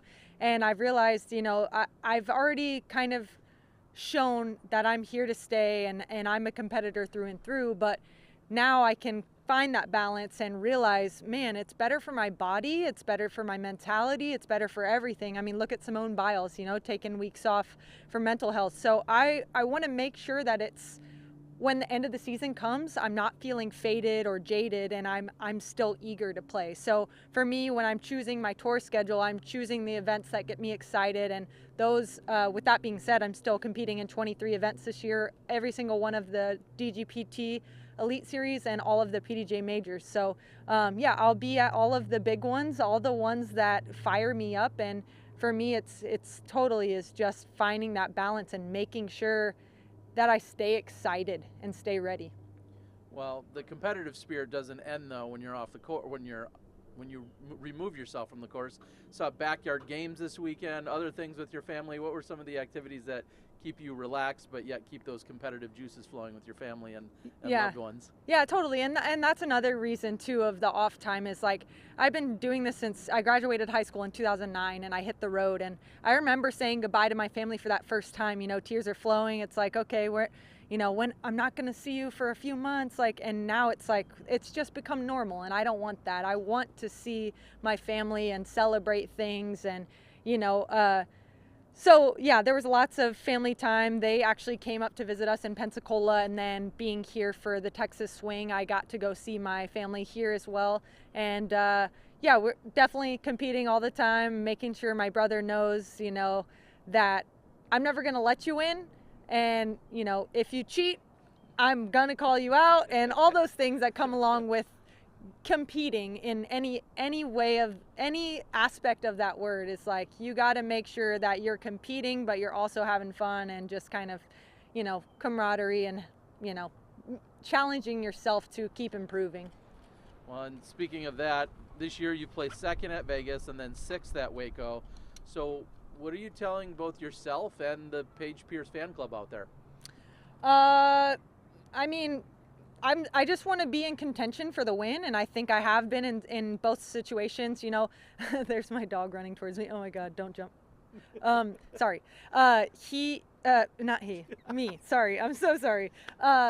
Yeah, so even in the tie for sixth, I was just telling James, you know, James had a 16th place, and he said he was 3 off of the podium. And I was like, you know, that's kind of somewhat normal for MPO, right? Mm-hmm. But then transfer over to FPO, I was in second place until the last 2 holes, and I knew if I went par, I could get third place. But just going bogey and dropping down to sixth, that, for me as a competitor, I'm disappointed. I wish I could have just got those pars, right? But it's also, as an ambassador for the FPO division and for growing the sport in the women's division, that is very inspiring to me, to know that, hey, now 2 strokes can move you down off the podium. So making sure that I'm still aware enough to know what the scores are, but calm enough to bring my heart rate down and then to execute those shots when it matters. And that's, for me, why I'm playing this game, because it challenges not only my physical abilities, but also the way that I speak to myself and my execution when it comes down to it. So it's all so fun for me, and nothing gets my heart pumping quite like throwing a disc. Well, and speaking of inspiration, we've talked a few times today about how last year we saw a record turnout. 263 women signed up for the USWDGC, and as of a day or two ago, we already had 283 signed up, along with 83 FPOs. That was last night's number. 83, wow. 83 FPO. So the question is, what do you make of that? How inspiring is that? What does that mean to you? Yeah, it's truly incredible. I mean, I remember when I was playing U.S. Women's back in maybe like 2010 or something, there's probably 20 of us, you know? So, and, you know, at that state in the game, you're having to prove like, hey, but there are women out there. When I go play practice rounds, there's women out there. But when they don't show up to events, it's like, okay, how committed really are they? So now showing all of you, showing the people watching, showing the PDJ and the Disc Golf Pro Tour that, hey, the numbers are here now. Make more room for us. Make us our own tour, you know, give us our own courses. With that being said, if you're listening and you're in control of that, keep us in the same city so the fans can experience both playing fields. But I think this is truly monumental year for the sport of disc golf, and showing, hey, we are going to fill every cap that you put on us. So keep making more room for the women. Yeah, and the last point on that is last year I know you talked about possibly even separating that event out because we're seeing the number of FPOs show up, and because we have such a diversity in terms of the skill levels. Right. The USWDGC is as great as it is as a reunion. It also has grown to the point where that may need to separate weekends or whatever. So it's all heading and trending in that right direction. Yeah. All right. Totally. I think we have Hayden from the PDGA with a question or two for you. Okay. Hey, Paige. Hello. Obviously had some success and been on this property throughout your whole career. So what kind of style of golf is this out here? Yeah, so now with the Thorn layout, you know, it's kind of a mixture of all three of the previous courses, of the existing courses, with an additional new hole or two. Hole 4 is a brand new hole, and that's really probably one of my favorite holes on the course. It's Gregg Barsby did a good job adding some new holes in and keeping that Tyler feeling of all of the courses. And yeah, I think to win this tournament, it's just gonna be a challenge. There's no hole that's just a give me. So you definitely got to be on your game out here for sure. You know, what's the vibe around playing a new course on tour? Yeah, for me, I think it's refreshing. You know, being on tour for so long, we get to know these same courses, and it's almost like you can take more days off because you remember what you threw from last year. You know these holes, you dream about these holes. So to come and to have to learn a new course kind of levels the playing field, right? I've been playing here for so long, but do I really have an advantage because it's a brand new course, right? So, you know, I think that's a cool element, because now the European players that it's their first time in Texas, maybe even, we are getting the same amount of rounds in on the course. So I think that's a really cool vibe to play new courses and to, you know, mix things up. What's your process for your first practice round on a new course?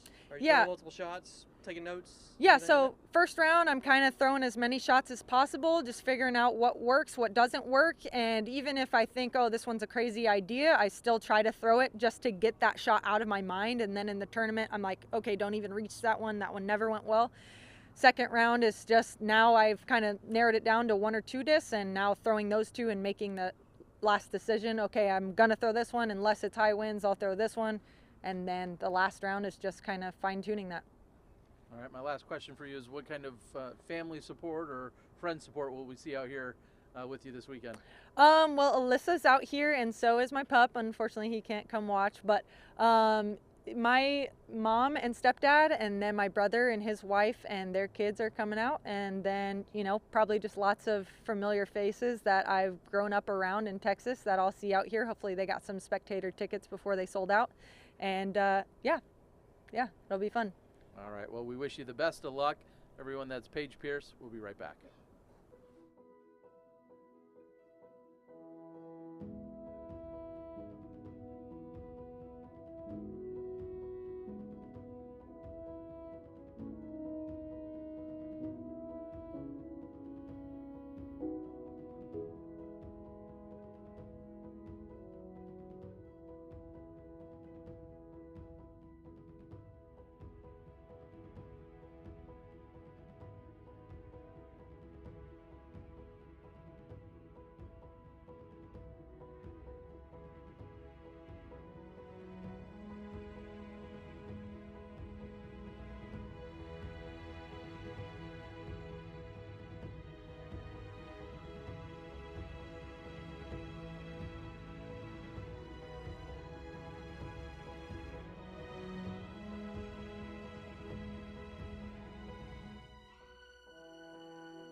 Welcome back. We have Niklas Antilla coming in from Finland and rated 1032.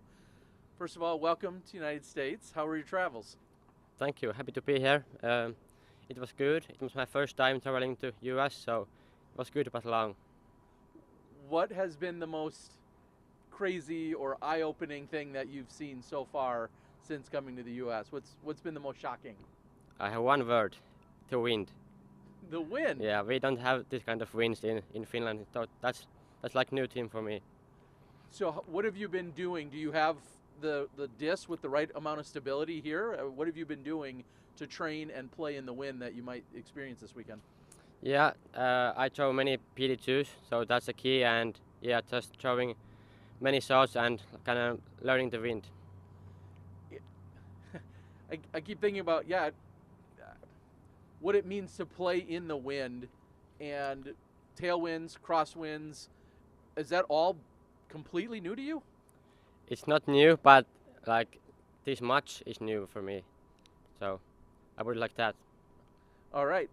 Now you have a very busy schedule lined up. This is your first event, as you were just saying. What went into your scheduling for the 2022 season? Was it just that you wanted to be here for a certain amount of weeks, or how many times you're coming back? What went into the schedule that you made? Okay, so I wanted to be here for the first time in like 2020, but then COVID came and everything. And this year it was possible, so I wanted to make 2 trips and like 10 tournaments.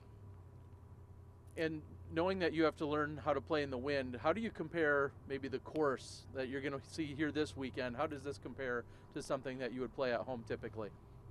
Honestly, I think it's the hardest course I've ever played, but it's fair, so I like it. Specifically, what do you think is hard about it? You said you like it, but what's hard about it?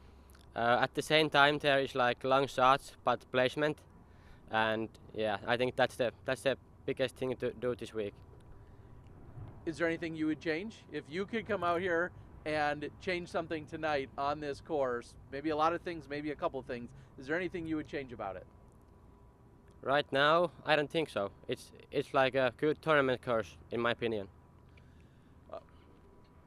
How much research have you done on some of the other courses? This one's new, so you didn't get to do really any watching of any post-production, but how much other research and watching have you done for some of the other courses you're going to play in the next few weeks?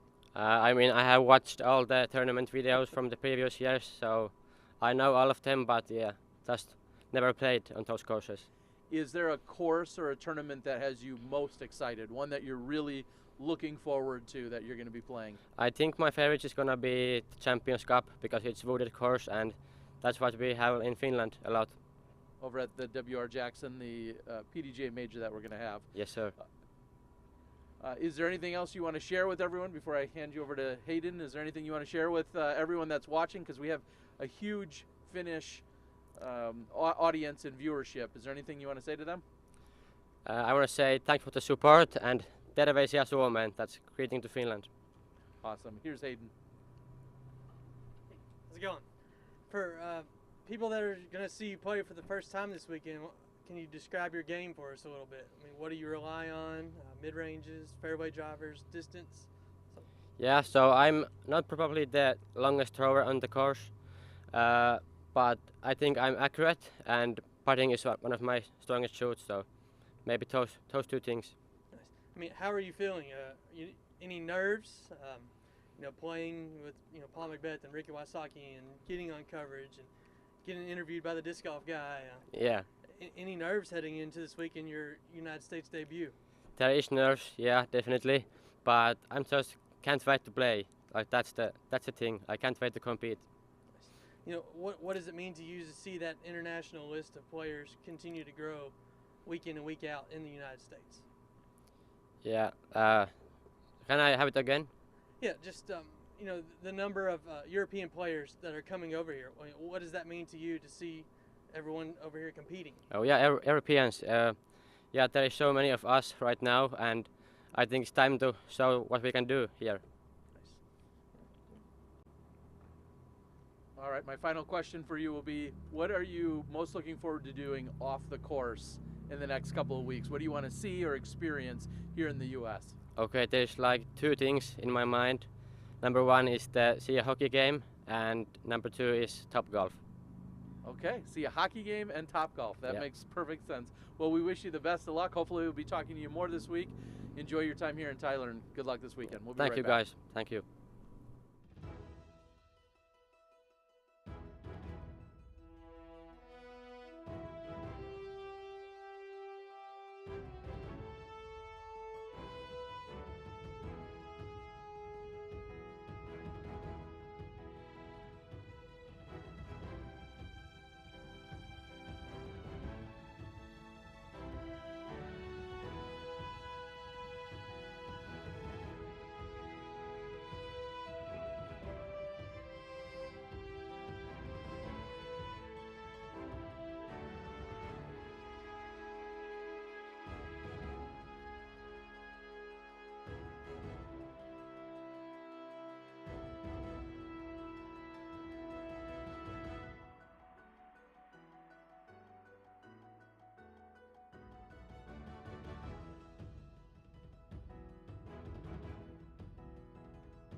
Welcome back, everyone. Joining us now is Kat Mertsch. And Kat, I've got a few interesting statistics for you, some results over the last couple of years I want to break down.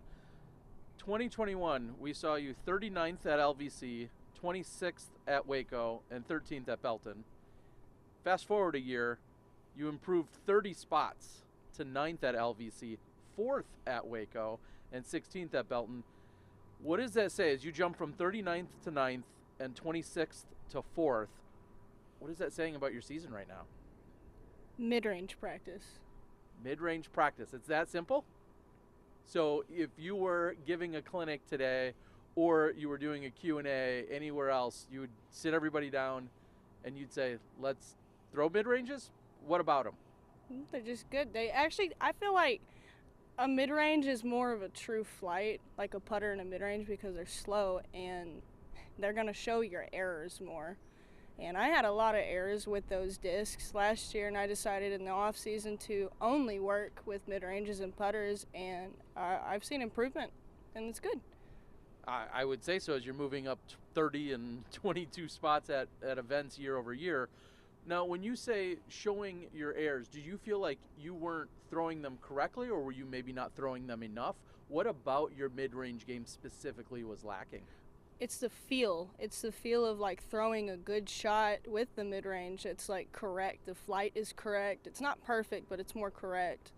But it's not only just the mid-range practice. I think working on my mental health and mental game, like outside of disc golf and within disc golf, has also helped improvement. So I'll follow that up and say, what are some of the things that you're doing if, again, you're giving tips or advice to somebody out there in terms of mental awareness, health, and everything else? What are some of the things that have worked for you? Reading, taking time to be completely alone with yourself. That's a big thing. If you're not happy, if you're alone with yourself, then you might want to start reconsidering what you need to work on as a person and stuff. I journal, I meditate, I burn sage, I play with crystals. I do all that kind of stuff. Those are all things that seem like a very someone that's within themselves, but usually at a much more mature age. You're still very young. How did you discover all of this? How did you have that awakening, or that, just should I say, awareness at such a young age? I spent a lot of time alone growing up. I mean, I had brothers and stuff, but I spent a lot of time alone. And also I lived in the woods too, so I got to walk around the woods a lot. My grandfather, I found out recently, he used to collect rocks too, like the way I do. I mean, he used to go to Australia and pick up turquoise and petrified wood and stuff. And I don't know, I've just always kind of been sensitive to that kind of stuff. Well, and now you're going to carry some of that to this course, which we've had a lot of conversation about here today. Give us your take on this course and what you plan to do to attack it. I just try to stay in the fairway and make the putts. I mean, that's all I feel like I can really do. I also like try to build up some energy tonight to bring into tomorrow. Try to forget everything that happened in the practice rounds, except for the good things, and just move forward. Just try to move forward the best that I can. If someone had never seen this course or got a practice round in here and they showed up on T1, what would be the advice you'd give them? Stay in the fairway and do not get aggressive on some of these greens. All right. Hayden's got a question for you. Hey, Kat. Hi. You know, playing a new course on tour, how's that been? One you haven't seen before. It's interesting. You know, it's interesting. I like coming to new courses though and figuring them out. And this one provides a pretty good challenge too. Is this your second year full-time touring? This will be my second year full-time, yes sir. What did you learn, you know, in your first year out there on the road, in the van, and grinding it out? That it is not always happy.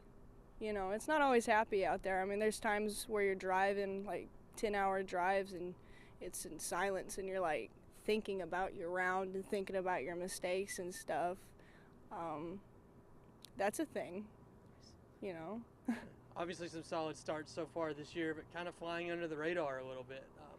Is that where you want to be, or kind of? It's wherever, I guess, social media wants me to be. I'm just going to keep doing me, though. Nice.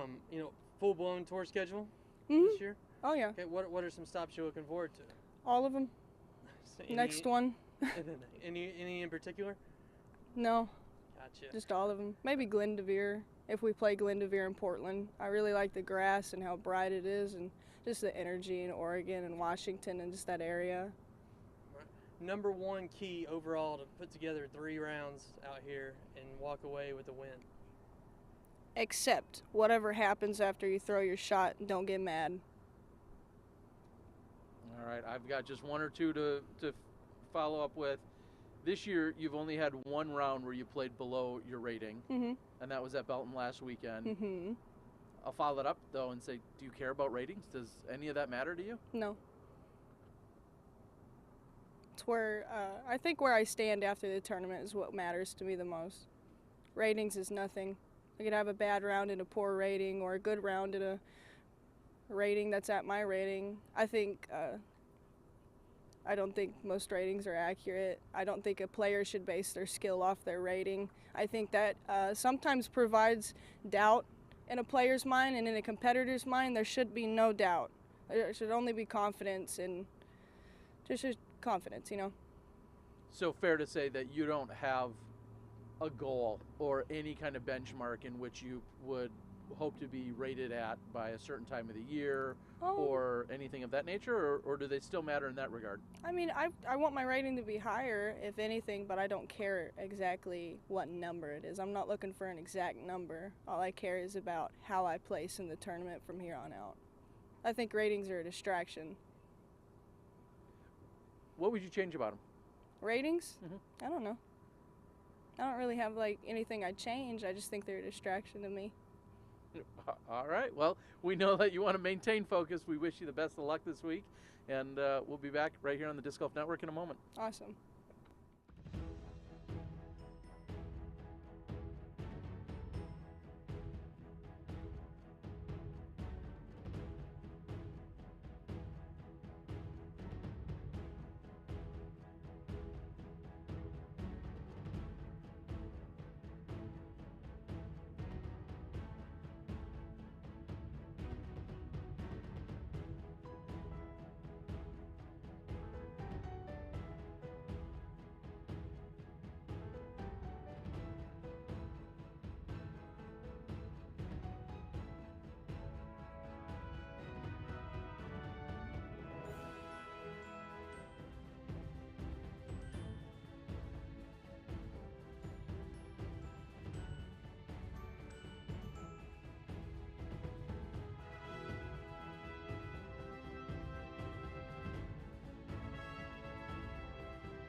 welcome back, everyone. Joining us now is our 2017 Hall of Fame inductee and member in Des Redding and our 2018 class in J. Redding. Guys, we could go on for hours. Unfortunately, we only have 10 minutes. We could go on for hours with your accolades and everything else that you have done, but you're certainly fixtures here in Texas and Texas disc golf. I want to start with you, Des. Been playing a long time. We're seeing you out on the tour, playing a ton this year. You picked up a new sponsor. How exciting is that? With the new sponsor, it's super exciting to be on the tour again. I guess I really never stopped.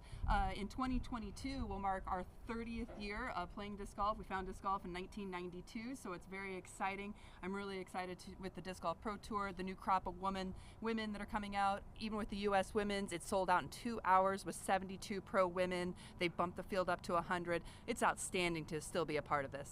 It has been incredible seeing the growth. You've obviously had a large part of that in helping foster women's disc golf, the competitive side. What are some of the, we'll say, the triumphs that you feel like you've directly impacted on the women's disc golf, competition? Sure. I mean, I'll just use the U.S. Women's for an example. So I have been a Peoria Frisbee Club member since my beginning in disc golf. It was one of the places that I went to play, and I started a golden ticket program and would hand make invitations, and I handed those out for about 7 years on tour to make sure women knew that you could come and play with this. It wasn't an invite only like the US DGC was at that time. So that was a great foster for women, and plus all the free clinics that I've given over those 20-some plus years of playing has definitely impacted the growth. And speaking of all of those years of playing, we have a little bit of recency bias out there. We've seen what players like Catrina and Paige Pierce have been doing and how dominant they've been over the last 10 years, but you yourself, clearly countless accolades and wins and accomplishments. You're right there in that conversation with most wins ever on the FPO side, aren't you? Absolutely. I think the comparison that we want to do is kind of short-sighted. We do need to celebrate the women in their achievements of what generation they were playing in. To compare player ratings is completely unfair. When you look at, I played at always the T-pads with the men. These are just things that you cannot factor in. It does not discredit what I did. It does not discredit what Paige and Catrina and like Cat Mertsch are doing currently. So I think we need to learn not to just celebrate the champion. We need to celebrate all the champions and for what they do for the sport. Well, you've been an incredible ambassador, and of course, more than well deserved in being inducted into the Hall of Fame, the first ever 5-digit Hall of Famer ever inducted back in 2017. And then Jay, you've been along for the ride, but yet still very much your own separate person and entity. Tons of accolades and accomplishments on your end. Talk about that competitive fuel that you still have that's burning today, but unfortunately you're not competing this weekend, but talk about that competitive fuel and what drives you week in and week out. As a lifelong athlete competitor, that's where some of the Yeti nicknames come from. When I'm indoors and surrounded by walls, I get a little uncomfortable. I want to be out there and in the wild, and playing sports has always been an amazing outlet for me growing up. So collegiate, football and playing football for 20 years, and then I was the game maestro in my neighborhood. So I actually thought I'd invented Frisbee golf when I was 8 years old, just making it up along the trees and things. So finding disc golf as a study break, as being a Division I college athlete, was a pretty cool new discovery. And it wasn't until several years later where we really discovered it to find out that it was a sport. And of course, competitive juice is still flowing. We got playing right away. And, now that I'm 51, there's not many professional sports where, somebody like you're going to find a Tom Brady or someone like that. But disc golf is a lifetime activity. So we're very excited about that. And right now, a little sidetrack. I've had bad knees since football. So I'm going to take this one off. I was really looking forward to a little back-to-back because the age divisions now will play in Texas State Championship next weekend. So, I'm going to set my sights to that, hopefully, and keep it going. But we love what the Disc Golf Pro Tour is doing, and I try to play with that next generation as much as I can. They can learn still stuff from me, and I'm still learning stuff from them. So it's a great situation. Well, and then, following all that competitiveness, you also, both of you, have done so many things off the course. And Jay, I think about course design and all those other activities, including you guys helping fund, or you guys discovering and creating and developing the educational disc golf experience. Speak to some of those things that, are complements to the success you've had on the course. So talk about some of the off the course successes that have helped land you in the Hall of Fame. I'll touch on the course design because I think that's one of the really cool things. All players, you know, really have that mindset of like, what would they do differently, or what would they take this piece of land and make it into? So that part, I think more players will grow into that as their athletic bodies kind of say otherwise. But yeah, I've designed personally 24 courses in 3 different countries. So that's very satisfying. And the Educational Disc Golf Experience is a 501c3 nonprofit that was established as a 501c3 in 2004. So we've been introducing disc golf to the youth. Since then, over 2 million kids been introduced to disc golf. Edge was involved with 8 campus courses, 9 holers, and several other smaller pocket courses just last year. So it's a really cool growing trend, and we're already seeing the youth. Gannon Burr, I'll give him a huge shout out.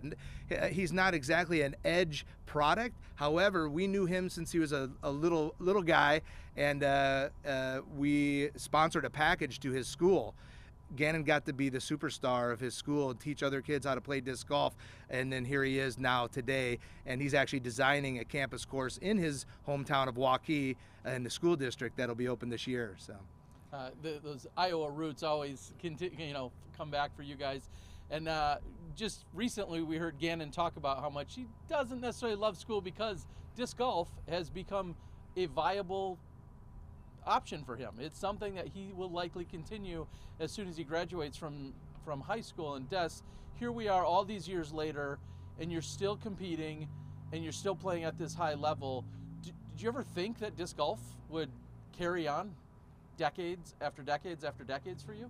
I actually hear this from a lot of people, and yes, I am one of those believers that disc golf is going to be here. So many people say, no, I never would have believed it, but disc golf is just a fantastic game. So when Jay said we had started it in college and it was the study break from being a full scholarship athlete, I mean, it has every component that you need to succeed in life. It teaches you how to play by yourself, play with others, respect your green space, respect your parks and your communities, and so that has every component to succeed. And then as we get more players into it and that same mentality is shared, it's always going to be exponential growth. So yes, I believed it was going to be, for me personally, sure, I want to be like my friend Nancy in Michigan, and she's playing as a 70-year-old, and she says she's going to die on the course. So there's hope for us all to do that.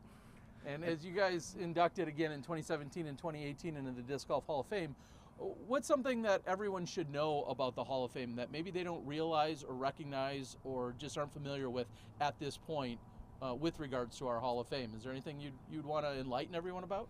Well, I mean, the Disc Golf Hall of Fame really is the highest honor that can be bestowed upon somebody in the sport. And, you know, there's, like most Hall of Fames, there's a full encompassing array of qualifications that somebody can reach this honor. And most of our pioneers were really well-rounded in this aspect. They were all competitors first and foremost, but most of them wanted to see their game enjoyed and played by many, many more people than just the small group that showed up for the tournament. So the first generation became pioneers in promotion and starting clubs and putting courses in the ground. That's really been the huge push for that first generation of disc golfers. Des and I really are part of that second generation of pioneers, where we came in as athletes already. We dreamt immediately of the Disc Golf Pro Tour as it is forming today back then, and we really pushed the envelope. I put my money where my mouth is, and instead of just talking about what could and should be, I joined the PDGA competition committee in 2004, and I joined the beginning of the National Tour PDGA committee in 2007, along with Steve Dodge and a number of other pioneers like Dan Ginley.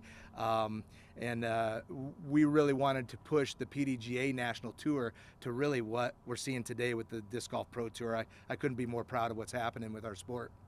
Well, we could go on for hours and hours with each of you individually. Would you love that? Give us one more send-off related to everybody watching disc golf taking place here in Texas this weekend. Give us each a little tidbit or insight or something that we should either know or recognize or celebrate about Texas disc golf this weekend.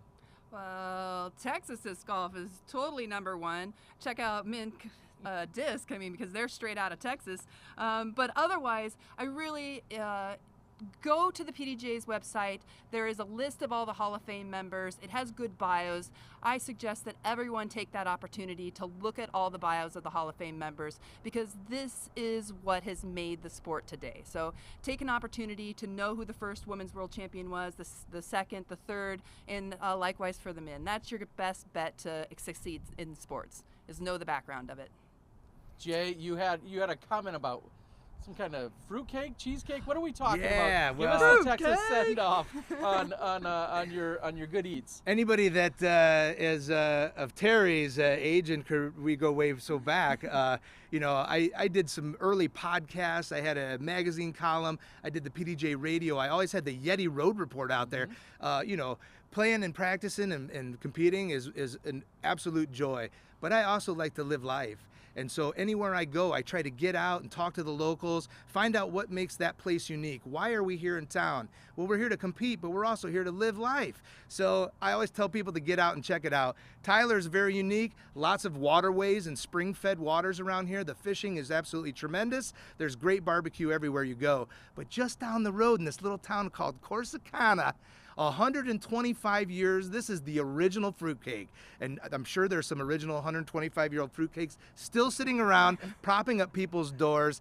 But this one you'll eat. This one you will eat. It is incredible. I mean, it's got pounds of Texas pecans, cherries, pineapple. You better believe it. It's the real deal. We're both going to be powered up on that. You watch Des getting some fruitcake birdies this weekend. And after this, we're going on the water, so it's time to put the kayaks on the water. So let's wrap it up. All right. Well, again, Hall of Famers in Jay and Des Redding, thank you guys both for joining us. Des, we wish you the best of luck this weekend. Same to you, of course, next weekend, Jay. And looking forward to seeing you guys more in 2022. You know it. Hats off to the staff. Thanks, guys. We'll be right back.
And joining us now is Chris Dickerson. Chris, coming off of a victory just last weekend in Belton. First of all, how's that feel? You know, it feels good. Like any other win. Any other win's going to feel good, so. Well, trending in the right direction. You had a 12th at Vegas, a 5th at Waco, and then, of course, the first last weekend. Do you feel like you're all dialed in now? You know, not completely. Still, I have some things to work on, but I feel like I've gotten a little bit better with the disc, with playing in the open and the wind. And when you say you're maybe even a little self-doubt, about being fully dialed in. What is it exactly? Is it range? Is it which disc you're going to throw in a given situation? Like, what specifically might you somewhat second guess? Those certain situations. So I have a very good idea of what the discs fly like, but it happened a couple times in Waco. It happened a few times in Vegas. You'll step up to a shot, and where you've practiced all week, let's say you've had a 10-mile-an-hour headwind, that's now a 20-mile-an-hour headwind or 25. So it's, you know, I know how the disc was going to fly at 10 miles an hour. What's it going to do at 20? So, you know, you can either give it too much credit or not enough credit, and that's what happened a few times. So it's just learning that those certain situations where the wind picks up and it's blowing in one direction or another, you really haven't had enough time to practice that, or you haven't gotten the opportunity. So just kind of those. And I feel like that's been a theme this year. You know, I think of Waco, how the wind is blowing pretty seriously one day, and then literally the exact opposite, 180-degree difference the next day in terms of which way it's coming from. So it makes it very tough to practice for. So that leads to this weekend. Are you fully practiced? Do you feel like you saw enough conditions that you know of heading into this course this weekend? Yeah, I think so. I've played this course, let's see, hole 18, for example. I played it with a headwind, I've played it with a tailwind, and I played it with no wind. So we're just missing the 2 crosswinds. But yeah, I think for the most part, we've seen all kinds of wind on this course. And I wouldn't be doing my job if I didn't ask about the course design. It's been a lot of chatter this week. Gregg Barsby, of course, you know, the main designer there. Different from what it was last year, but what's your take on the course, and does it matter to you? The design overall, it's fine. It's not bad. It's not the best we'll ever play. My personal opinion, I would have loved to have played the course we played last year, and the only reason for that is because the last 3 weekends we played kind of in the open, and it was just going to be a good change of pace. That's kind of what I was looking for, or looking forward to, and I was a little bummed that, you know, we're back out in the open in the wind. We do get a couple of wooded holes, but it's kind of the same. All right. Okay. With regard to these next couple of weeks, is there anything that you feel like is out of the ordinary, or, you know, when you're looking at your schedule, kind of how do you prepare yourself? Of course, you have to get through another intense weekend this weekend, but then look down the road a little bit. Anything out of the ordinary for you? No. This weekend, the next weekend is Music City. After that, I believe I have a week off, and then the Champions Cup. It's the first time I've gotten that right. I keep calling it the Players Cup. But yeah, that event, it's a new event. Looking forward to playing it at WR Jackson, my favorite course. So really excited to get back there. Going back to the course design for a moment, you just mentioned WR Jackson, very wooded course, very, very challenging in that sense. When you know a world champion in Gregg Barsby had a hand in designing this, does it make it any more or less awkward? I mean, you could be playing with him one of the rounds this weekend. Does it make it any more or less awkward giving feedback or giving input on a course knowing it's one of your peers? I mean, it could a little bit, but there's all kinds of factors that go into course design, and especially this being in a park. He could have been limited with some of the things he could work with. Maybe baskets weren't allowed to move. So, you know, if it was a private property, I'm sure they would have given him full reign to do whatever he wanted to. But I'm sure that there were some limitations. I think there were probably some things he would have liked to have done that he didn't get to. So, you know, again, the layouts, it's fine. It's not the best we'll play, but it's definitely not the worst. Are others overreacting? I really haven't seen the comments. I haven't heard anything, so I couldn't tell you. You're trying to avoid the drama. I see well, where you're going no. with that. I would tell you if they were. One thing that has changed up, of course, the sponsorship, but then also even how you're traveling this year. Things still going well in terms of the actual travel accommodations, and what's been different for you in terms of how you've been traveling around? Yeah, it's just been a little bit easier this year, but Yeah, the only difference really this week than any other week so far is we got a little bit of a storm at the beginning of the week, so we left a day early to kind of miss that storm. And just so happened the part of Tyler that we're staying in just missed it. We got the thunderstorms and all that, but we never got the high winds like a few other places. Yeah, and I was over myself. I was in the Gulf Shores of Alabama. A tornado ended up coming through there in New Orleans, and the storm kind of ripped across this entire area. What were some of the precautions you and others were trying to take? Of course, you said you were leaving early, but what was the rest of the traveling caravan of professional disc golfers doing? Yeah, it was kind of split up. I think some people stayed in Belton. Some people made their way over to Tyler. My thinking behind it was, if it starts raining and, the wind starts blowing, driving a bigger RV kind of like that, the wind pushes it around quite a bit. So I just didn't want to have to drive in that. So I wanted to leave early, get here. That way, if the storm did come through, we would already be kind of set up and everything. So that's how we kind of avoided it for the most part, as much as we could. Yeah, like I said, about half or so of the people, they stayed there, kind of weathered the storm, and then made their way over here.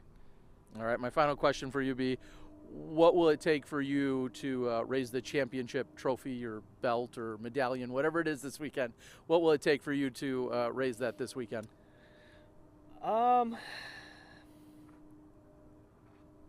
Really knowing what the wind's going to do. So whenever you check the wind, being confident in the direction that it's blowing, because not only is the wind picked up a little bit in the last couple of days, but it's kind of swirled a little bit. I've thrown some shots where I was for sure it was a right to left, and I was thinking, it's going to push it, and it just drops it. So it played like a left to right or like a tailwind.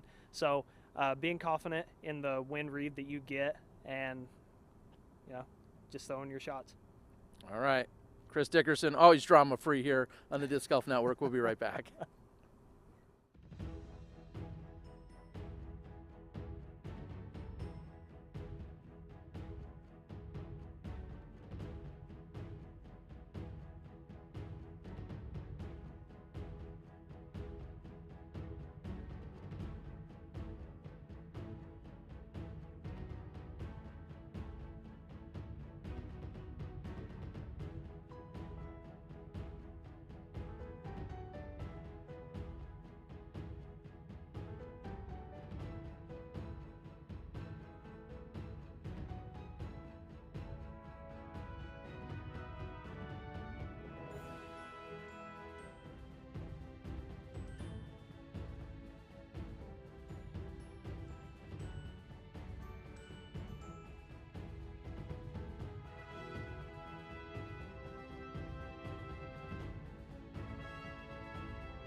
Welcome back, everyone. Joining us now is Brian Cole, Director of Operations for the Disc Golf Pro Tour. And Brian, well, I'll start with maybe an obvious or not so obvious question, which is, why are we talking to you this week? What's going on?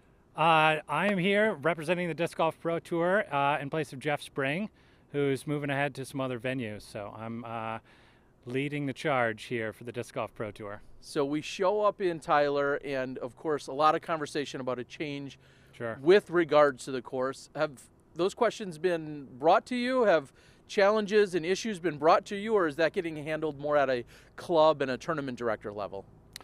No, they've absolutely come to our attention as a Disc Golf Pro Tour. It's kind of our job to have that back and forth with the players in the field out there and take their feedback, consider it and see what we can do to make it better. What do you feel like has been maybe the biggest obstacle or hurdle this week, if any, that you've had to address? Sure, yeah. I know obviously we've talked about it during the press conference. There's the chatter about the open courses and the wooded courses. There's additionally here the women's layout was a consideration. So we made some adjustments to make sure the women felt like they had a course that they could compete on and have some good rounds out there. And then I would say internally the wind has been a challenge. It's been blowing everything around and pushing all of our course setup around and kind of delayed us on Tuesday morning there as a little storm recovery. And so one thing that's been lightly touched on today is the reason for the course change. Mm-hmm. You know, we've talked about it and whether people have liked it or not, and what that course really, you know, is going to provide to us. But what were some of the driving forces and the conversations leading up to having a new course presented to the players this year? Yeah, so we collaborate with the local event team here. They have a really strong local event team. You guys started out with Steve-O, and they do a really great job operating that event. And, you know, we were kind of handed the reins, the keys to this event, so to speak, from the PDGA as we had that merger last year. So, you know, in talking with the local event team, there was some considerations about the live broadcast and how to accommodate spectators. You know, we want spectators to come out and enjoy the disc golf, be able to watch the pros, and then obviously we want to be able to have that live broadcast so we can push it out live to more viewers online. And so in talking to the local event team, we thought there was an opportunity to blend the dogwood course with some of the more open holes and come to a good compromise between having the spectators out, having that live broadcast improved, and having a championship level course. And speaking of the spectators, when somebody shows up here to the course this weekend or to the park, what are some of the things either they should prepare themselves for, or maybe some tips and tricks that they should know as they're, you know, preparing to come enjoy disc golf in person? Yeah, absolutely. First of all, for the spectators coming out, we appreciate everyone coming out to watch in person. We're going to have a full event staff here to help guide you through the spectating experience. Check your emails. We'll send out some information later today for that, for your arrival. And then we'll get you on site and get you spectating. Be prepared for wind and sun and yeah, just an overall good time. Yeah, and some of the things that besides wind and sun and golf, opportunities that they'll be able to visit various vendors. Also, will food and those types of things be available? And how much of that are you coordinating or assisting in?